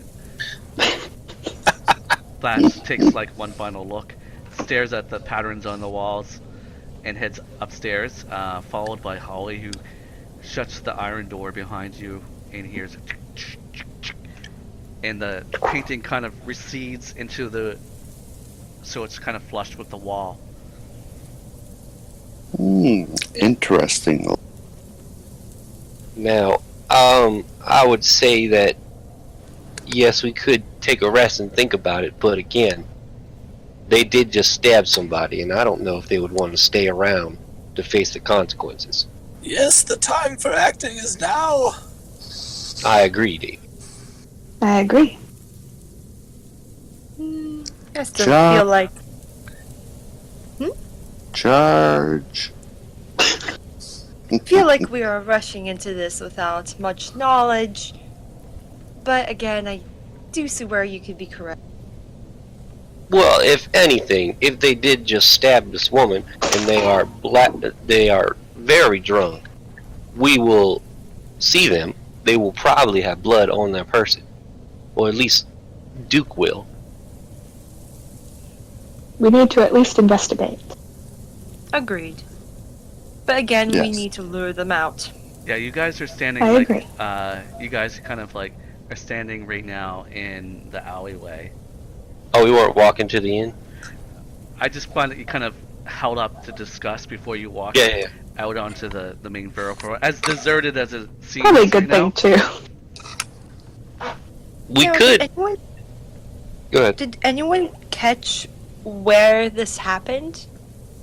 Where the stabbing took place? I think they said it was right there. They were trying to get touchy-feely with the woman, and she did not want anything to do with it, and he went ahead and attacked her immediately. Can Scorch just look around the area for any clues at all? Yeah, you can make an investigation check. Footprints or whatnot? Yep. Well, this would do the same thing. That sounds smart. Flash will do the same thing. Then could I roll with advantage Yep. since I'm having help? Yep, you're getting help, so Flash is helping you, and you can roll with advantage. A man who would resort to violence Ooh. is no man at all because he didn't get what he wanted. I agree. Mhm. And Scorch rolls a 17. Ooh. So as you, because it's gotten a bit darker, Scorch, as you and Flash kind of investigate, you do But see. Liz was helping too. Does she still have a torch? Yep, you're lighting up the area.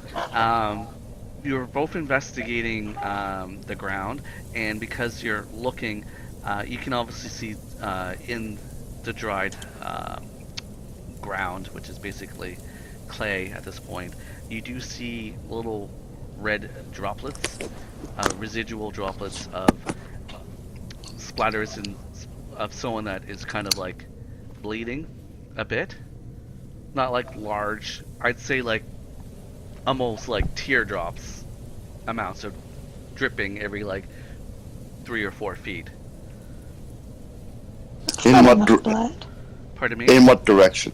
Towards the. Yeah, leaving the door and heading towards the main thoroughfare. And then towards the bar or the inn? Towards the inn. Well, the Okay. story lines up so far. Mm-hmm. I say we go into the inn, and maybe there's a barkeep there, and we ask if they're staying there. Stagger in. Oh, what a funny joke. Not the time Get for it? jokes. Because I they do stagger get in, that but is it's an pretty inn. funny. We all I do got it, get huh? that. Staggering. It's a good play on words. Oh, Scorch starts you're walking towards the so funny. Deacon is walking towards the inn. I think we gave him too much mead. Rum. No, rum. Rum. Definitely too much rum. He should be good in a fight then. Did someone say fight? Ah, yes. I can fight. So y'all managed to walk back. You can see the wagons are empty. The horses have been actually tied up just outside of the inn, and the wagons are empty. Chuck and Norris are no longer on the wagons. As you can tell, they probably found refuge either in the tavern or in the inn itself. They did notify you that they would probably be leaving in a day's time after they've recuperated for the 4-day travel back to the city. Just an FYI. But you do follow the splatter drops. The last one some 5 feet from the entrance, and you come into the familiar interior. For many of you, the first time you see the interior of the Stagger Inn, and I will just give you guys a brief description. So the inn is timber framed. It's 2 stories. It has several shuttered windows on the outside, as it's 2 stories, but there appears to be vines growing from the rooftop. There appears to be like some sort of garden or terrace on the very top of it that the vines are growing from. So when I say it's timber framed, it's kind of like the Tudor style, where you got like woods, and then you have kind of like a square box with an angler designed. It's very it's very different from the rest of the plain decor of the buildings in the vicinity. But inside is a single lobby. There's a counter on which a gentleman is currently behind. You hear clinking as seems to be counting his coinage. Is this still the same good-looking fella? Yes. Okay. I'll give a description for the others in a second.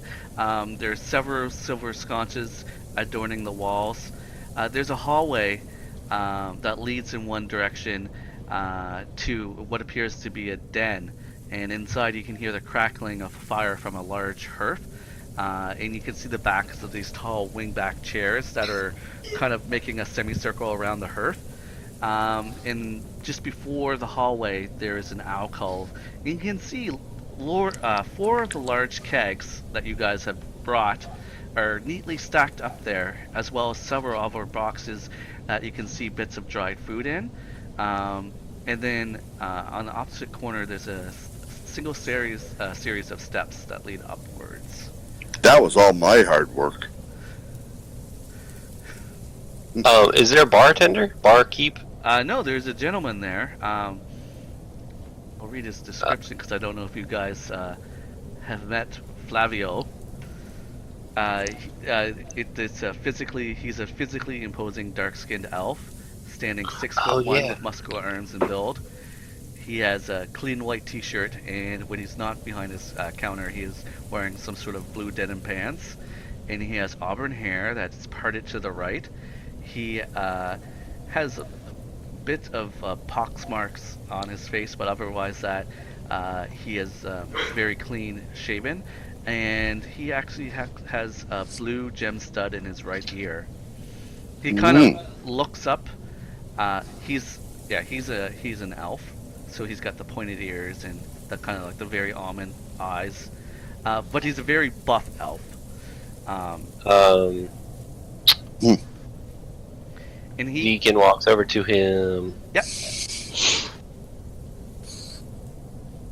Excuse me, sir. Do you have a second? Yes, I suppose I do. Are you all looking for? He wouldn't say you all, but. Are y'all looking for?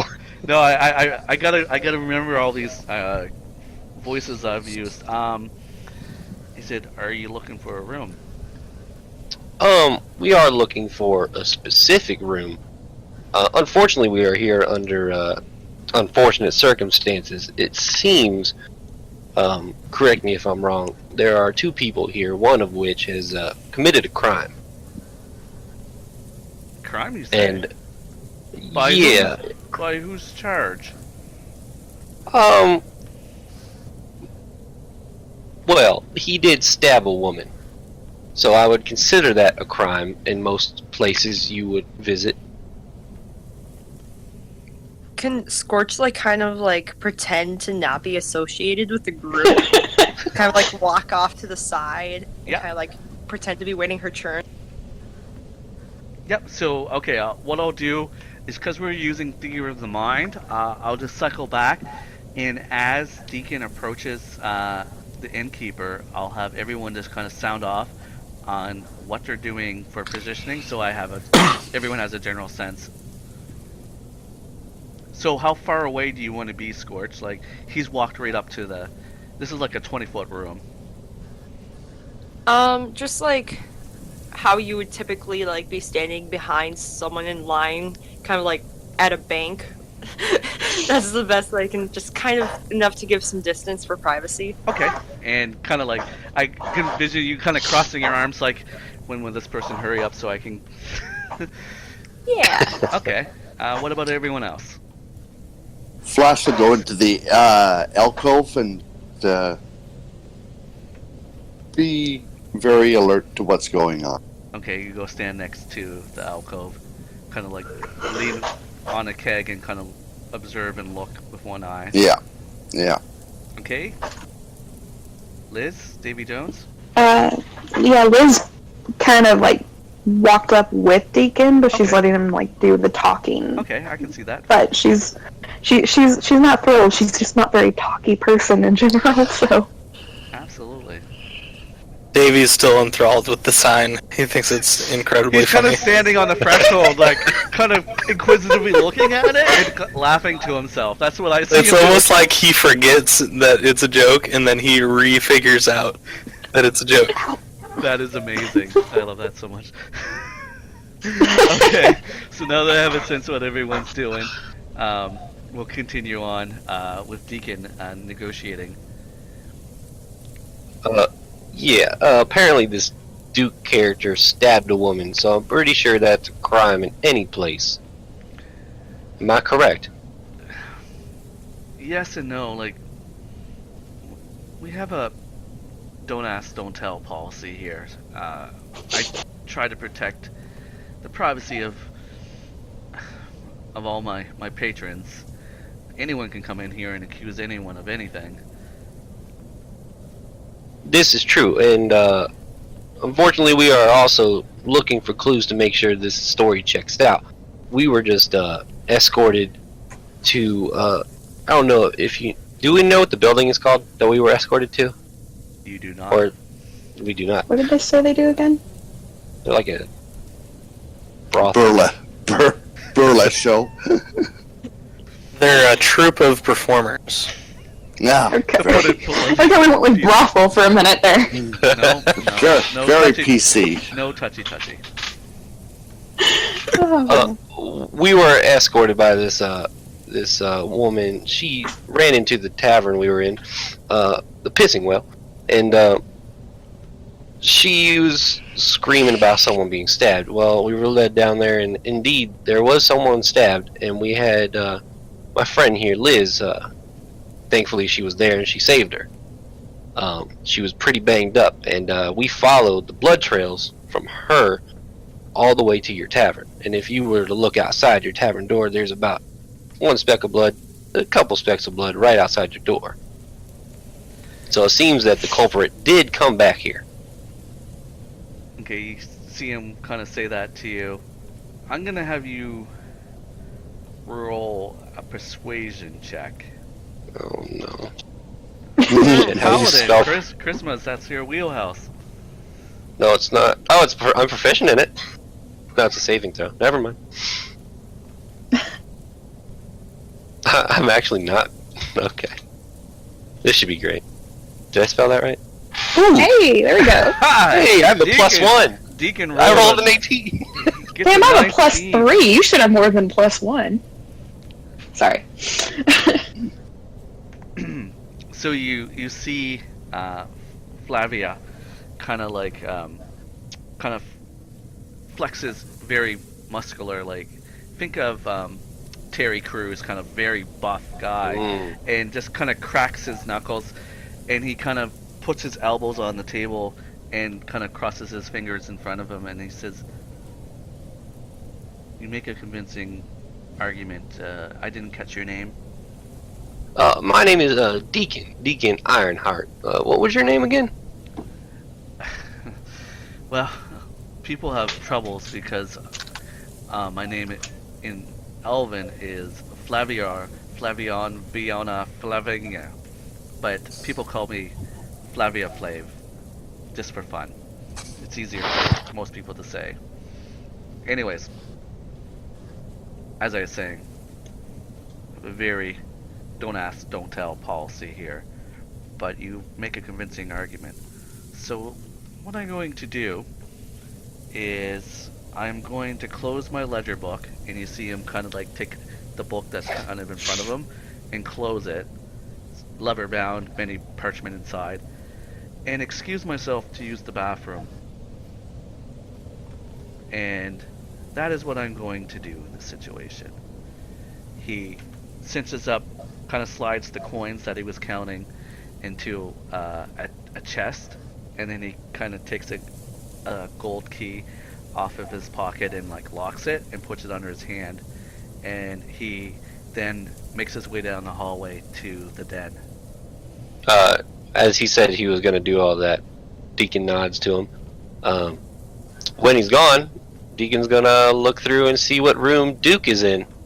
Okay. Oh, So. oh, phew! I thought I would have to pretend to not know you all. I'm sorry, who are you? Ha, I got you. Plan B is not a go. Okay, so give me an investigation roll. Shit. Okay. Ooh, I actually have a +2 to this. Ooh! Okay. Deacon has rolled a 14. With the 14, you quickly scoot behind the counter and kind of flip the pages because he's closed it. You can see he's kind of rhymed off the dates, and you're smart enough to realize that you just flip until you see like the last entries for today's bookings. Mhm. And you see in room 2 is Chuck. Room 3 is Brett. Room 4 is Norris. Room 6 is Evan. And room 7 is Duke. Ooh. Mm. You say room 2 was Chuck? Yep. Chuck and Norris. Alright. I close the book. Go. Actually, before I close the book, I take 1 gold and I put it right next to the book. Okay. And deduct the gold from your inventory. But I put it Unless in a someone way steals it back. that yeah, I put it in a way so that you couldn't actually like. Is there a way to put it so that it's not visible unless you like walked up to the book or something like that? Or I guess I Flip could put it it in in the the book. You can just Yeah. put it on the page and shut it on the page. I'll shut it on the first page. I'm not gonna put it on the page that I just looked and found their names and stuff. Okay. Where's my gold? Under equipment. Yeah, I In got the it. tavern. Thank you. Ha! So I will walk over to the party. So he was very kind and let me look at his ledger. He didn't, for the record, he didn't let me look at the ledger. I do air quotes. Well, Look at the man's ledger without his permission? No, Dave, I was given permission, but he doesn't want anyone to know that. Unofficially. Correct. So let's not say it too loud. Yes. I have found where Brett and Duke are. I know their rooms.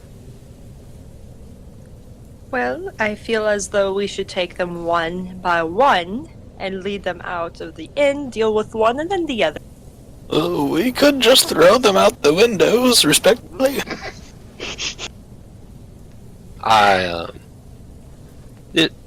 We could. I assume they are drunk.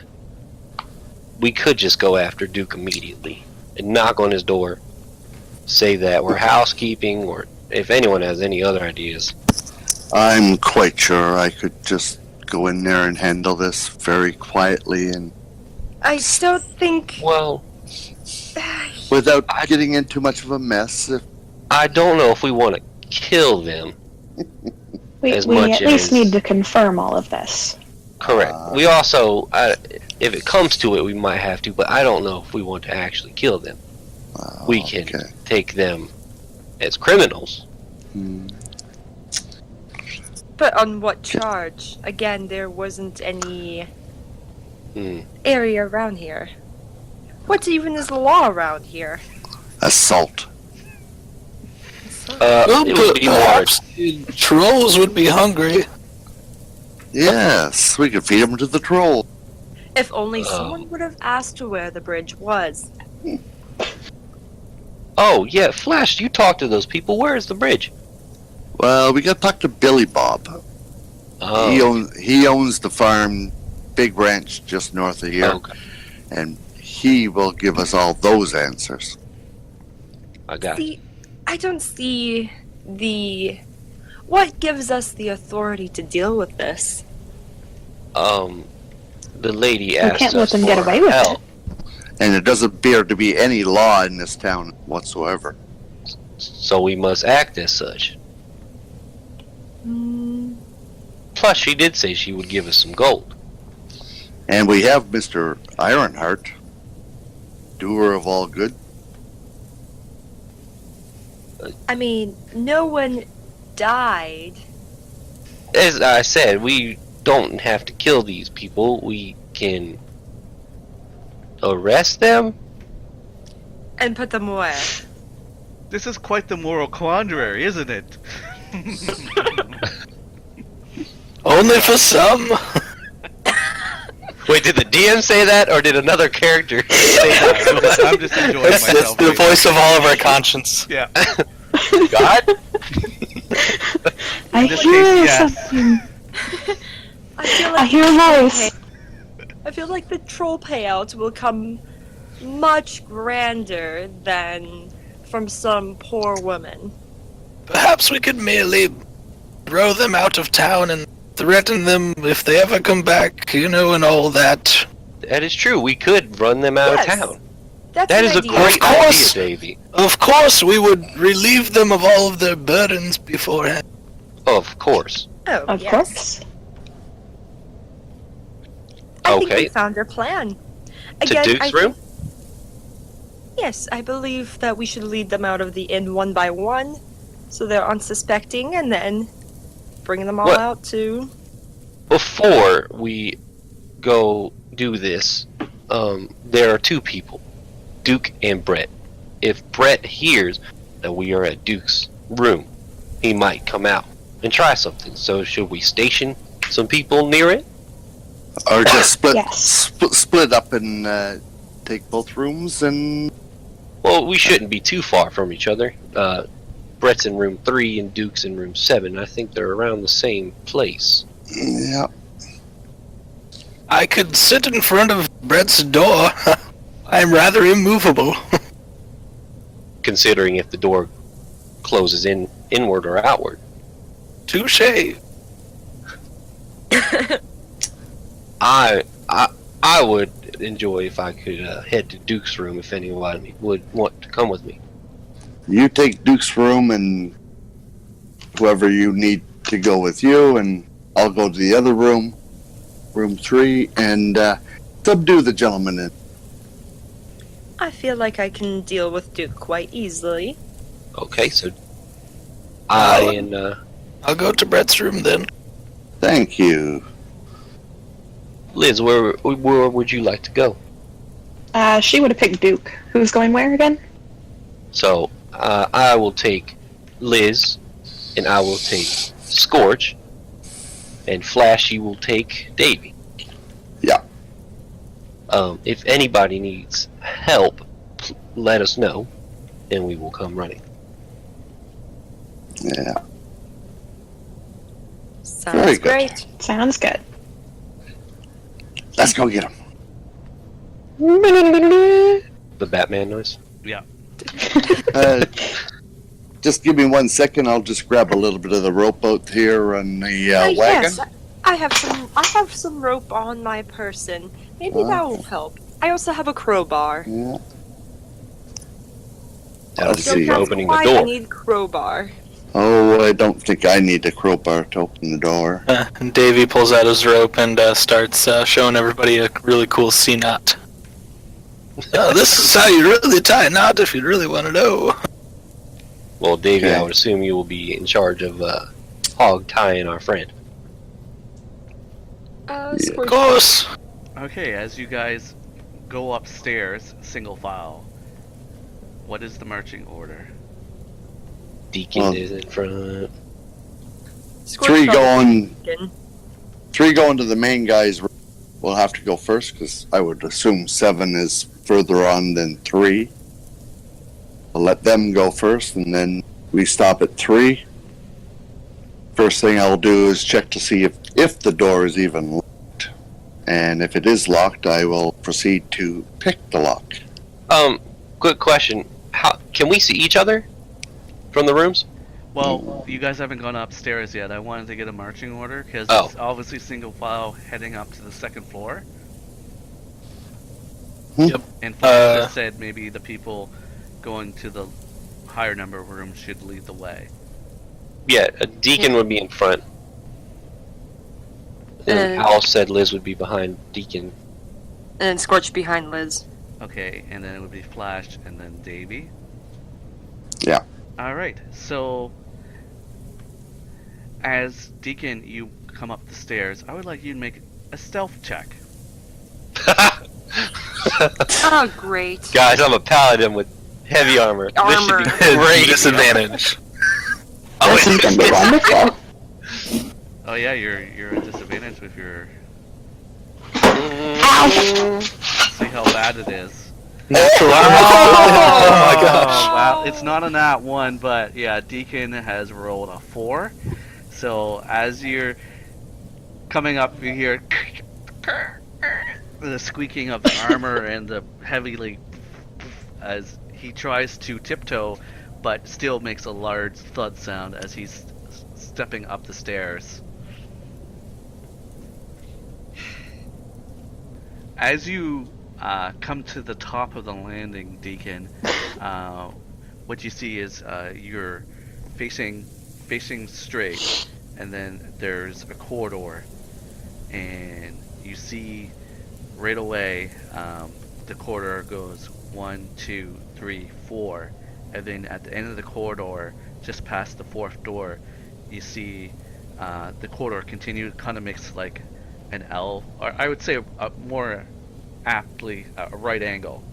So it turns to the right, so it goes straight and then turns to the right, and it would go another 4, based on that assumption. Okay. So it's not just a straight hall. So, okay. I'm assuming it's 4 doors, turn right, and 4 more doors. Yeah. Correct? Are they all on the same Okay. side, the doors? As you come in, the doors are actually up the stairs. It's on your left, and then Okay. when you go around the right, the doors are on your right. Okay. Hold on. So when I get to door 3, we will stop, Okay. myself and Davey, and I'll start checking to see if the door is locked. I drew a quick thing just so I could. Is that what I'm looking at? Yes. So the first one at the top would be door 1, 2, 3, and 4, and then 5, 6, 7, and 8. And actually, Okay. They can't really see us. you can't. Yeah, there's you can't really see each other.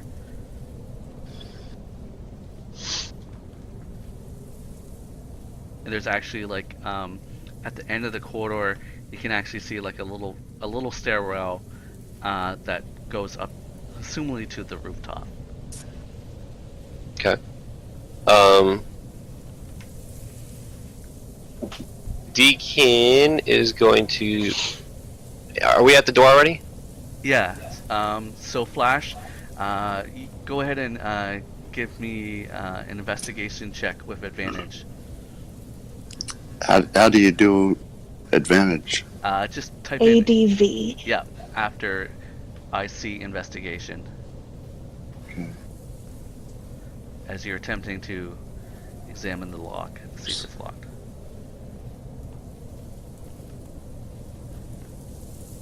Yeah, or you just copy paste that. Thank you, Davey.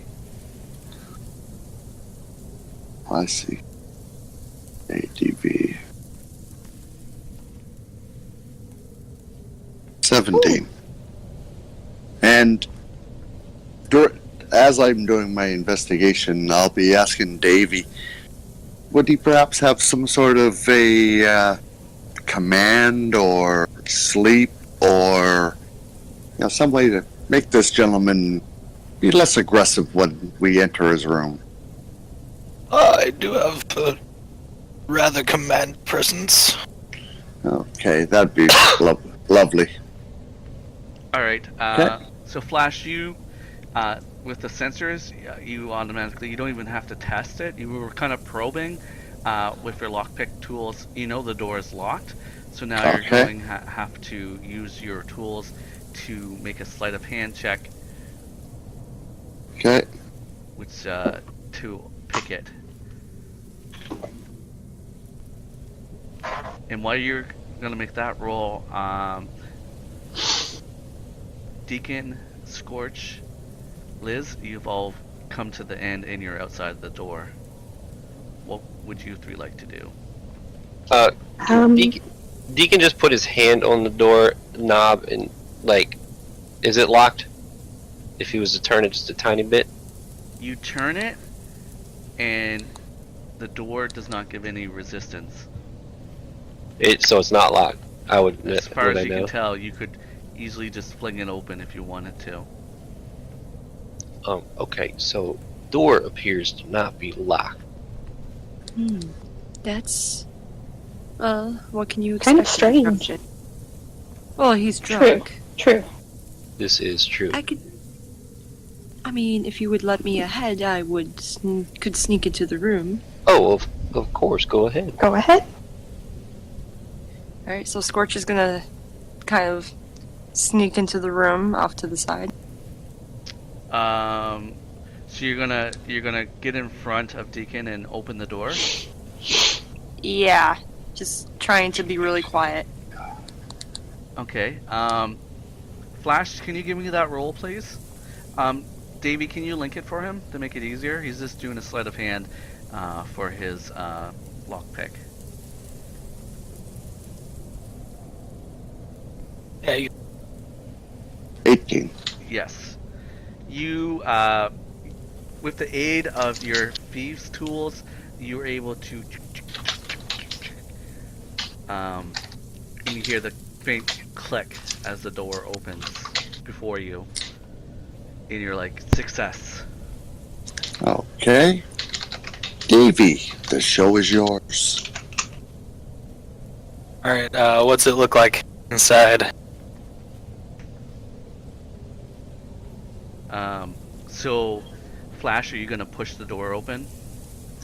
I'll quietly slide it open, yes.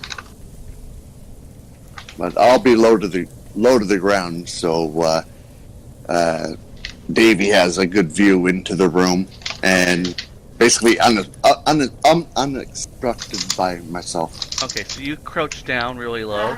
The door's unlocked and push it. It soundlessly opens wide. Mm-hmm. And give me a perception check with advantage. Davey, do you have night vision? That is do. a great question. I don't think turtles do. I don't think they do either. Okay, just give me a perception roll then. I would say just because you crouch, Flash, you just kind of see the floor and the makings of like a bed frame. Davy Jones rolled a 16. Yeah, you can easily make out what appears to be this a large room. There's a bed with a figure that's kind of sprawled out there on their stomach with their one arm's hanging off to the side. There's a nightstand, there's a dresser, there's a chair, there's a table that has like a bunch of like apparently the table has a bunch of empty whiskey bottles on it, and it smells like bad BO in here. And just what we'll do is I'll just have both Davey and Flash tell me their immediate next action. As you see someone on the bed.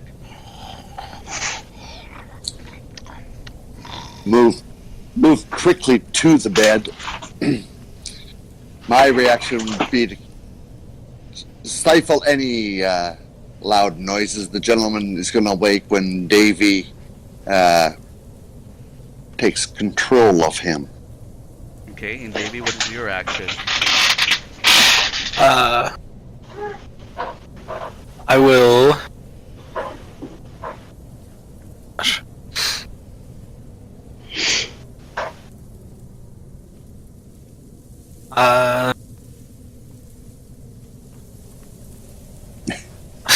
Yeah, well, Basically, yeah, that's what I'm we just do. gonna move quickly forward and hog tie.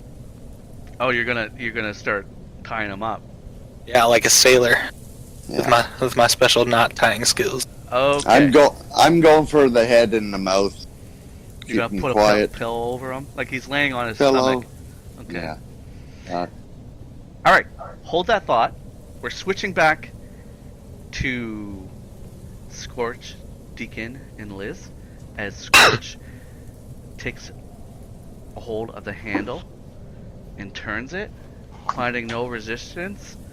You push it open soundlessly, and as the door swings open, Scorch, all of a sudden you hear ding ding ding ding ding ding, ding. You hear alarm bells as two lights goes poof poof, and it just almost momentarily blinds you with a bright light, as its brightness kind of shines directly at you, and it cascades out into the hallway, and you hear basically alarm bells ringing, and you see this little white piece of cord that has snapped under the tension of you pushing open the door, and you start hearing like footfalls as someone close to your room, as the door starts to open.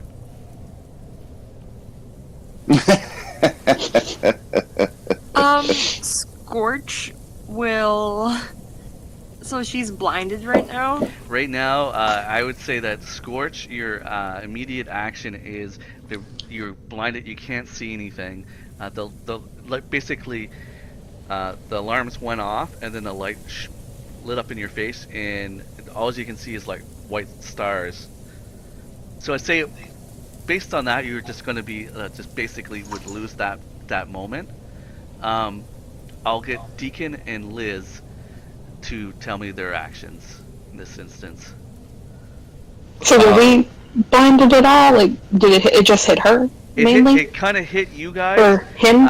Hit Open the door. because she was the one that kind of went in first, so you can see the residual of the light coming out at you, but it's not as bright as it's rating your eyes enough to cause you to be blind. So in this moment, you guys have a reaction.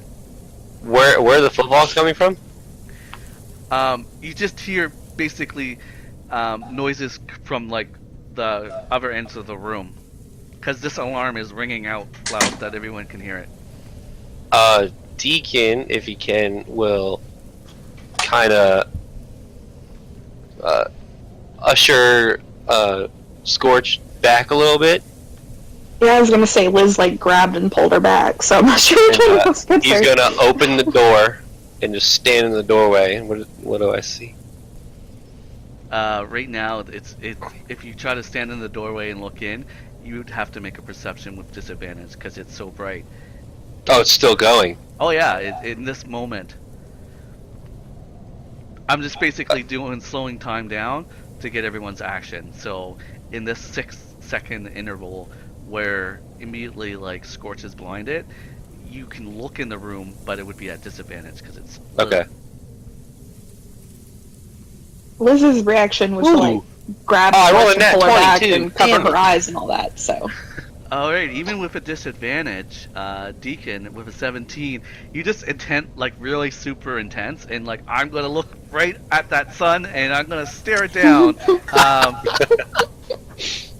You stare through the bright light, and see, you see a lump under the, like, seems like there's a lump in the bed, that's under the blankets. But other than that, the room is the same description as the others. There's a night table, there's a dresser, there's this chair and like a little flat table, and the room is pristine. It's like There's a lump under the blankets. yeah. Is the lump moving? Well, that's my action. Yeah. Right? That's my. Now Yeah. I'll get Liz's action. Well, did Deacon like push Scorch back? Because I was gonna have Liz like grab her, but if Deacon You can grabbed pull her her, back then- out of the room if you want. Yeah, she just kind of like grabbed her and covered her own eyes. I mean, she didn't really have much of a reaction other than bright grab. So Okay, I'll say this then. Scorch, you feel a hand on your back of your shoulder, or like your shoulder and your arm. Do you fight it or go with it?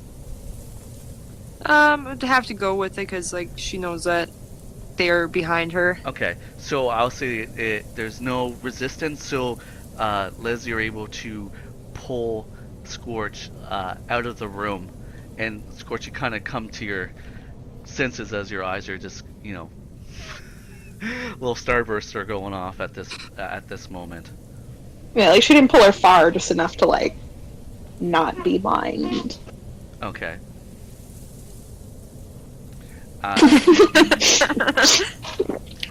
Sorry, I was taking a drink when you said that. Right when you said that.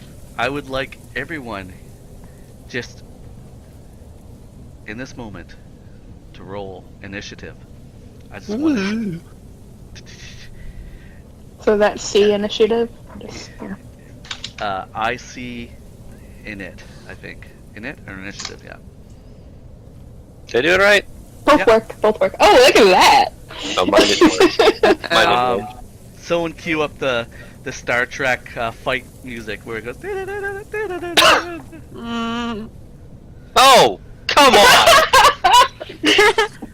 Alright, Oh, we man. have Scorch with a 14, Liz with a 21, Davey Jones with a 19, Deacon with an 8, and Flash. I'm really slow. Obviously. It's the heavy armor. It's okay.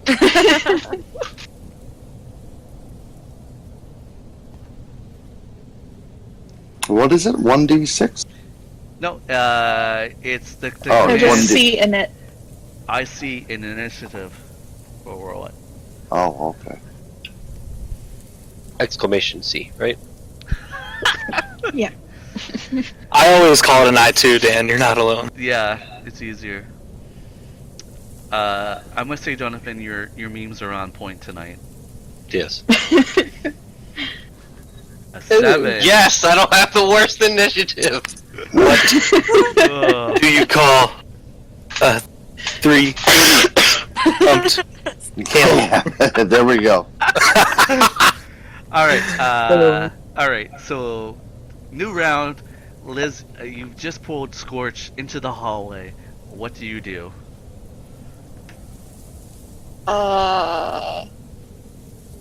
Shit. I don't know. I mean, actually, she'd ask her if she was okay. Okay, I mean, like, I don't know if I have much of an action. She's okay, no, just like, that makes sense. That's a natural reaction. And I usually allow Yeah. like a free small conversation, so you can have a small conversation during your action with Scorch. So yeah, she asks if you're okay. Oh, Scorch is kind of rubbing her eyes. That was not expected from a drunk. no, it wasn't. But yes, I am fine. For the time being. That's all I got. Okay, Sorry. it's fine. Yeah, she just wanted to make sure she was okay. Now I'm like wondering if Deacon's gotten himself blinded, so.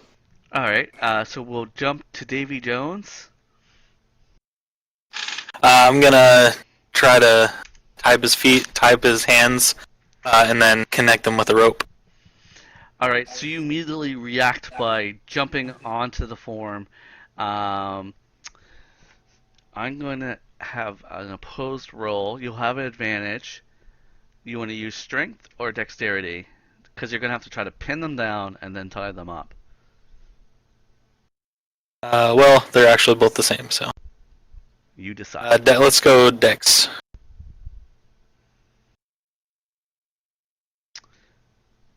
I guess, yeah.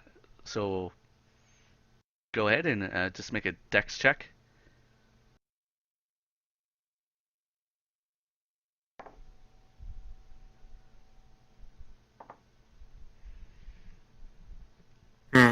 Avery, no! Oh no, it might be down. Did Avery just die? Oh no! Everyone knows how to use dice, right? Oh my god, I have dice. Oh, that I've thing, never used- the I What? roll. What's the starting? Is that it? I don't know if it's isn't down that when every it's two like now? completely down, yeah. Because it wouldn't he's- work last night for me with the He's back. try Yeah, that's also every. yeah. There's online rollers that people can use as well. Yeah, right here. Let me get out my dice. Aha. Ooh, I get to get out my dice. I've never used these ever. I Okay. don't know any. I can roll I have tons of piece dice. quartz. What do we want to do? Okay, Davey, I trust you. Just give me a die roll then. Alright. Pulls out the dragon scale dice bag, plugging Nicole's awesome knitting. And we shall choose the charcoal d20. Got 16 plus 2 is 18. Okay, and that beats my roll of 8. So you managed to flip the individual over and start grabbing their hands. They try to struggle, but they're both rudely awakened and also you can smell the booze coming off of them. So make me a sleight of hand check. As you quickly grab them, put their hands together and start making an intricate sailing knot. Oh, nat 20! That's quite tight.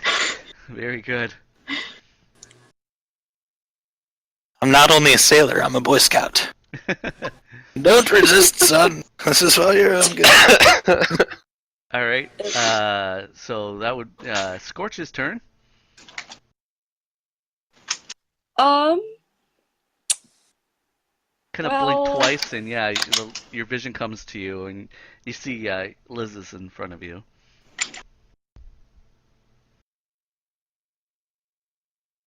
Alright, well, Jonathan pointed out that Deacon didn't say anything about the lump on the bed. Nope. So, Sorry. Scorch is gonna try and wanna,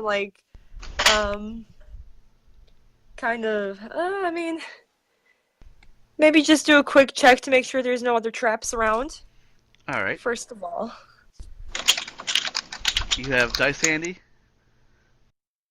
Did you just call me Andy? No, I said, do you have dice handy? Yes, I do. Okay, so you can just do a perception check then for Scorch. I rolled a 17 and my modifier is +4. All right. High rolls. So you scan the room as the light is diminishing, and you see that this particular room, there doesn't appear to be any other traps, and you immediately know that whatever's laying under the blanket is not like a body. You immediately deduct that it seems to be some sort of decoy.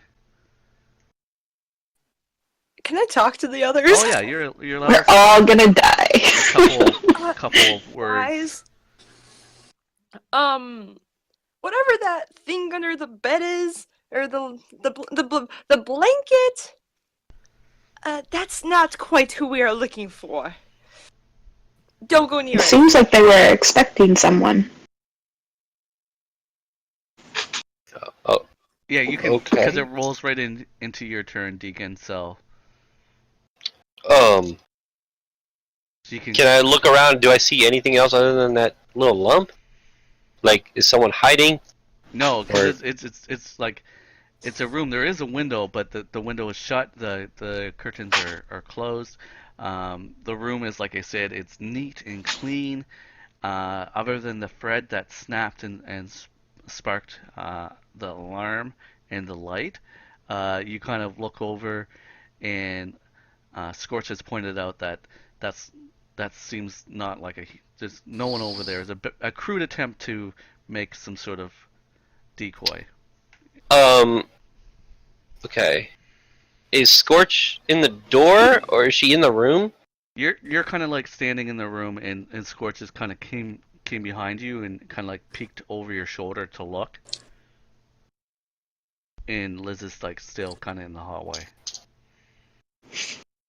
And you Just said hanging out in the hallway. you did say we heard footsteps. You heard like noises of other people in the inn being woken up. This is a very Oh, not in this you room. need to understand how large the alarm sound is. It was basically like a steam whistle, just in a siren Right. sound. Like everyone heard it. Anyone that was sleeping would probably be have been woken up. Okay. So I'm going to take my water skin. First, so Scorch is not in the room. She's like outside of the room, or is she in the room? You're like 2 steps into the room, and she's Okay. 1 step behind you, kind of like looking over your shoulder. Okay, so Depending I'm on gonna height. back up. I'm gonna back up and kind of Scorch. You're gonna want to step back, and I'm gonna, I guess, use. Can I move her with me backwards just a little bit? Well, yeah. As you step backwards, you're, passively pushing her back out of the room.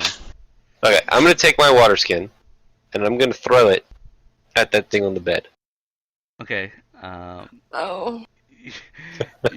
Your water skin lands on the mass, on the bed, and was your water skin open or closed? Closed. Okay, it just sits there. So I think there's pillows under there. I would rather not risk it. I don't see anything. The person we were looking for are... I don't know.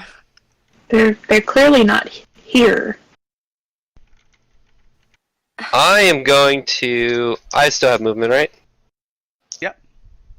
I'm gonna look under the bed.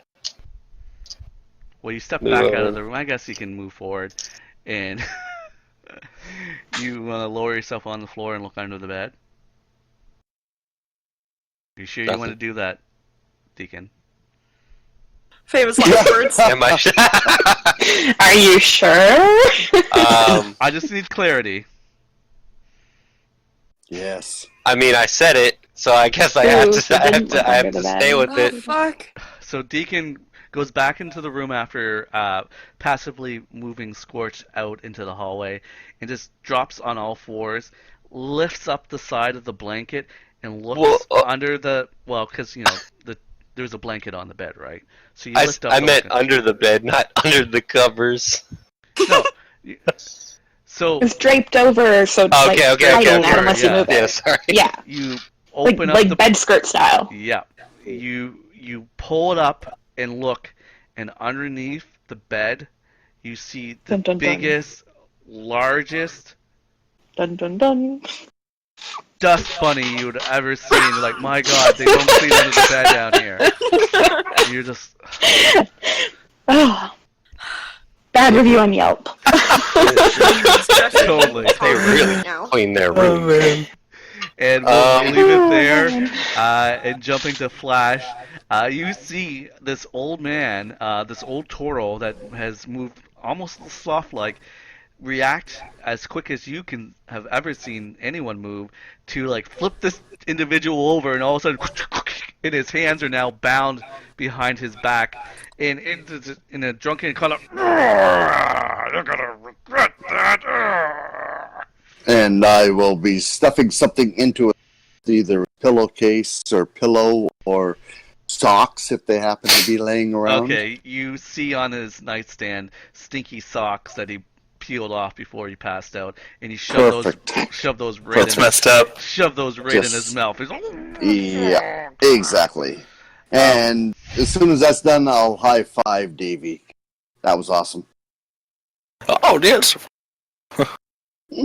Well done. Getting a closer look at the individual, now that you've, with your dark vision especially, because the room is still kind of dark, you notice that the features of this creature, it's not a human feature. It No? has a large kind of black. Make a nature check. Let's see if Avery's back. Come on, big money, no whammies. Oh. She's back. So you can make I see nature.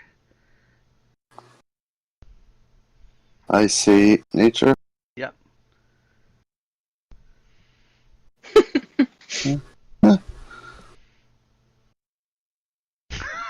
Oh! I'm either awesome or tonight. You just like, oh, he's one ugly mofo. That's what he meant one. This ain't anybody I've ever seen. He kind of looks like, if you guys have watched Predator, have the Predator without the mask, except instead of like the pointed dreadlocks, it's just black hair that's kind of braids, and it's got this big kind of Klingon rippled head, red eyes. He's got sharp teeth and like the squat nose. He's not something you've seen before, and he's physically strong and tall, but he's now writhing under the weight of Davey at this conjuncture. Okay. See, But he is ugly. he is very ugly by any standards. Okie dokie. I would probably point this out to Davey. Yeah, without the night vision, you can't make out the details. You can make a nature check at disadvantage, Davey, because I don't think you have night vision, and the room is dark. I don't. I won't take that 14, but you can try again. No, that's... let's see.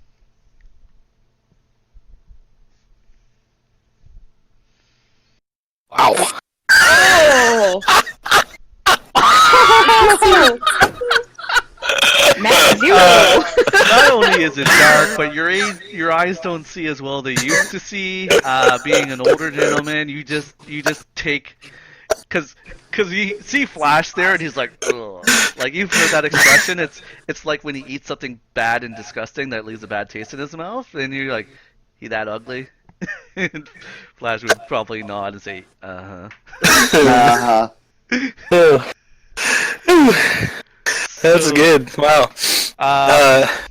So what I'm gonna do is it's 12:30 here for Flash and and I actually have to cut it off because some of us have to work early in the morning.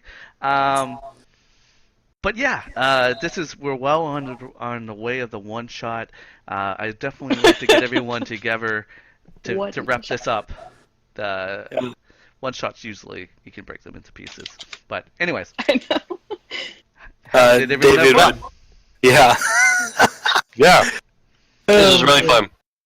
It was so great. That was I'm also glad that I met some of the people I've been talking to. Hello, this is Malachi from the Night Sparrows, and you've been listening to a presentation of the Harp Hearth Tavern D&D group. You can find us at SoundCloud as the Harp Hearth, and we also have a Discord, the Harp Hearth Tavern. I hope you enjoyed this session.